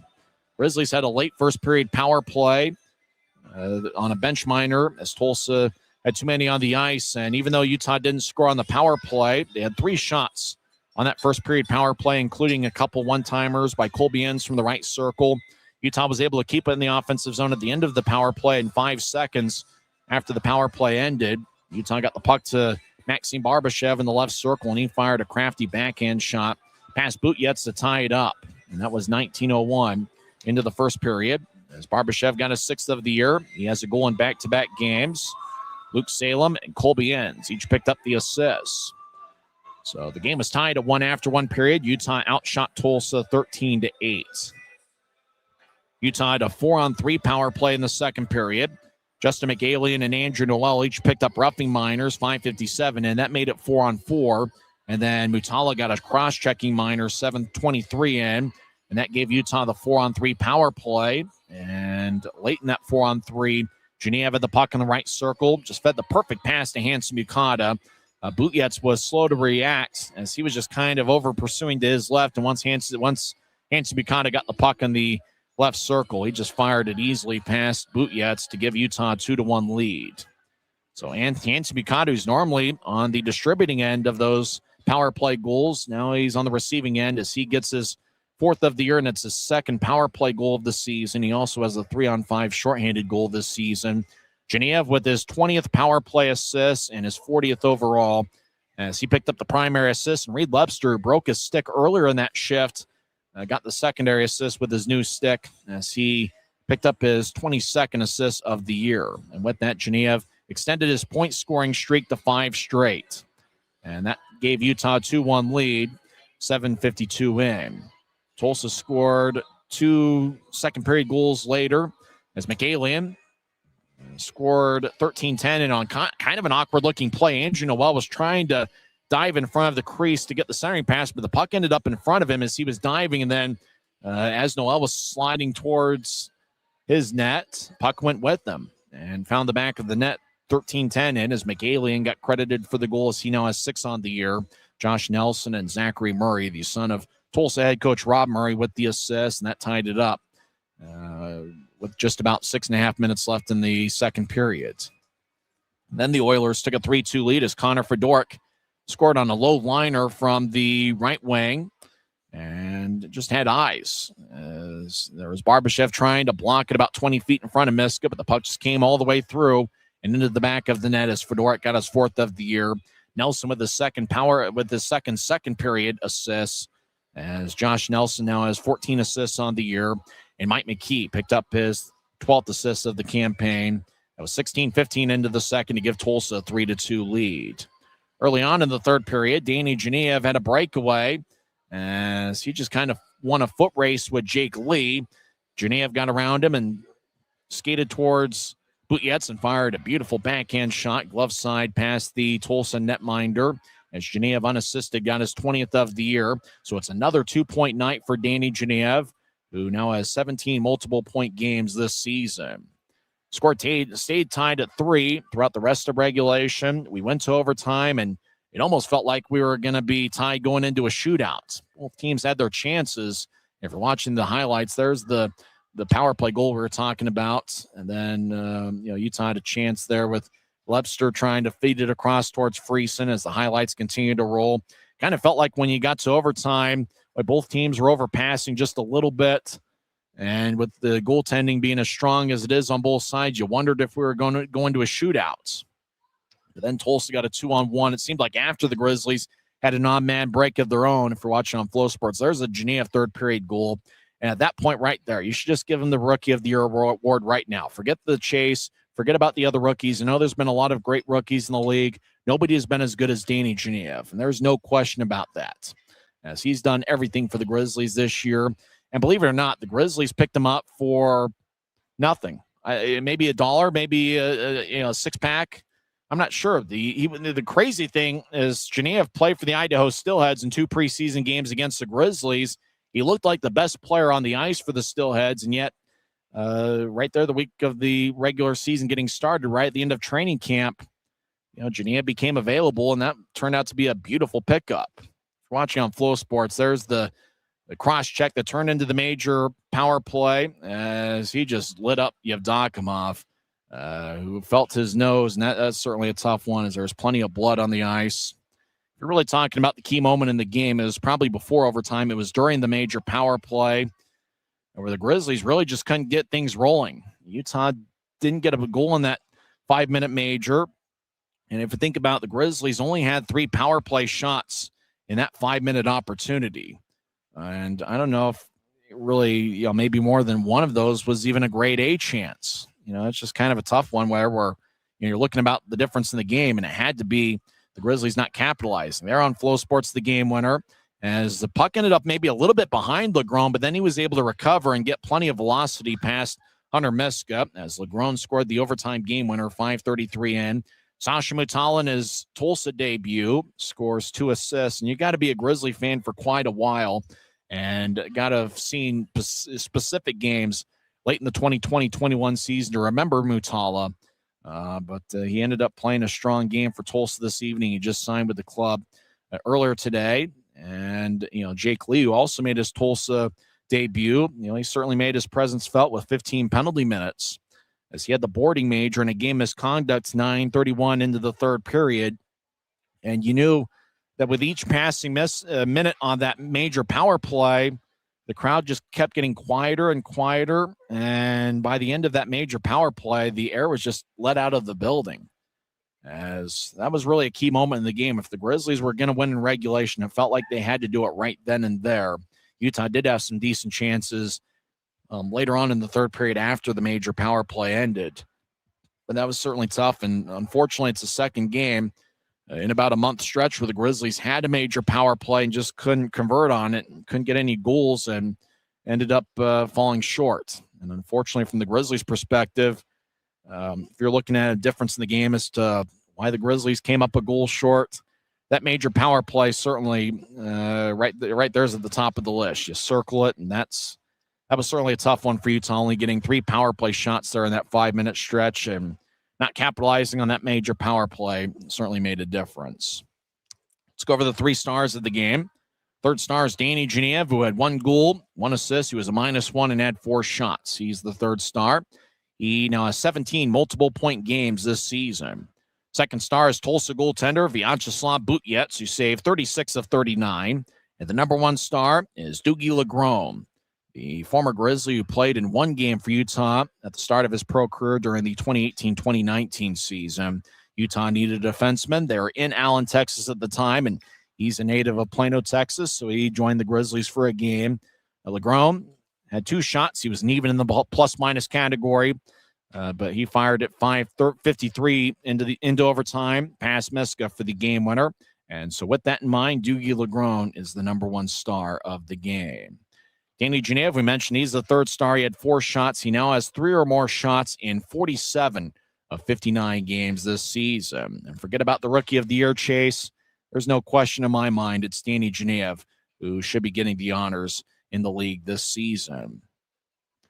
Well, because the Oilers came away with a 4-3 victory, that sets up a rubber match tomorrow afternoon. Grizzlies won 7-1 on Thursday night. Tonight, Tulsa picked up an overtime victory, but the Grizzlies do have 3 out of a possible 4 standings points in this series. And so Utah will look for the series victory tomorrow afternoon. And make sure to join us. I think there's actually going to be weddings taking place during one of the intermissions with K-Bear 101. I think we're actually going to see some people get married here at Maverik Center tomorrow. And if you're not popular, and I'm certainly not popular either, and you don't get invited to weddings often, you can come here tomorrow. You can watch a hockey game, and you can view people get married right here during one of the intermissions tomorrow at Maverik Center. It's certainly going to be a fun occasion. Make sure to join us. So it should be a ton of, what's that word, fun. And, you got the NCAA selection show about that same time, but you're going to have plenty of time to look at the bracket afterward anyway. Come join us and see some hockey at an affordable price. And who knows? I'm not sure. I can't guarantee the game is going to be as spirited as tonight is, but I got to imagine that if it's anything like tonight's game, it's going to be pretty entertaining. And you're going to certainly want to make sure to get out here. And after all, the Grizzlies only have 10 regular season home games left in their history. And so tomorrow afternoon is a great opportunity to come on out and see the Grizzlies and support them in their battle against the Tulsa Oilers. Well, we hope you enjoyed the broadcast and not necessarily the final outcome. Once again, in 2 hours and 43 minutes in front of a good Saturday night crowd on military night of 5,983. Danny Genève had 1 goal and 1 assist. Grizzlies also got goals from Maxim Barbashev and Aiden Hansen-Bukata, but it just wasn't enough as Tulsa comes away with a 4-3 overtime victory. Vyacheslav Butyets was the winning goaltender as his record goes to 12, 16, and 5 on the year. Hunter Miska gets the loss as his record falls to 2, 2, and 2 on the season. I'm Tyson Whiting, and I'm just pursuing my dream, and that's to someday in the very near future get to the National Hockey League. Next broadcast of Grizzlies hockey will be tomorrow afternoon. 2:50 pregame show, 3:10 face-off. You've been listening to the Utah Grizzlies Hockey Network. Good night, everybody.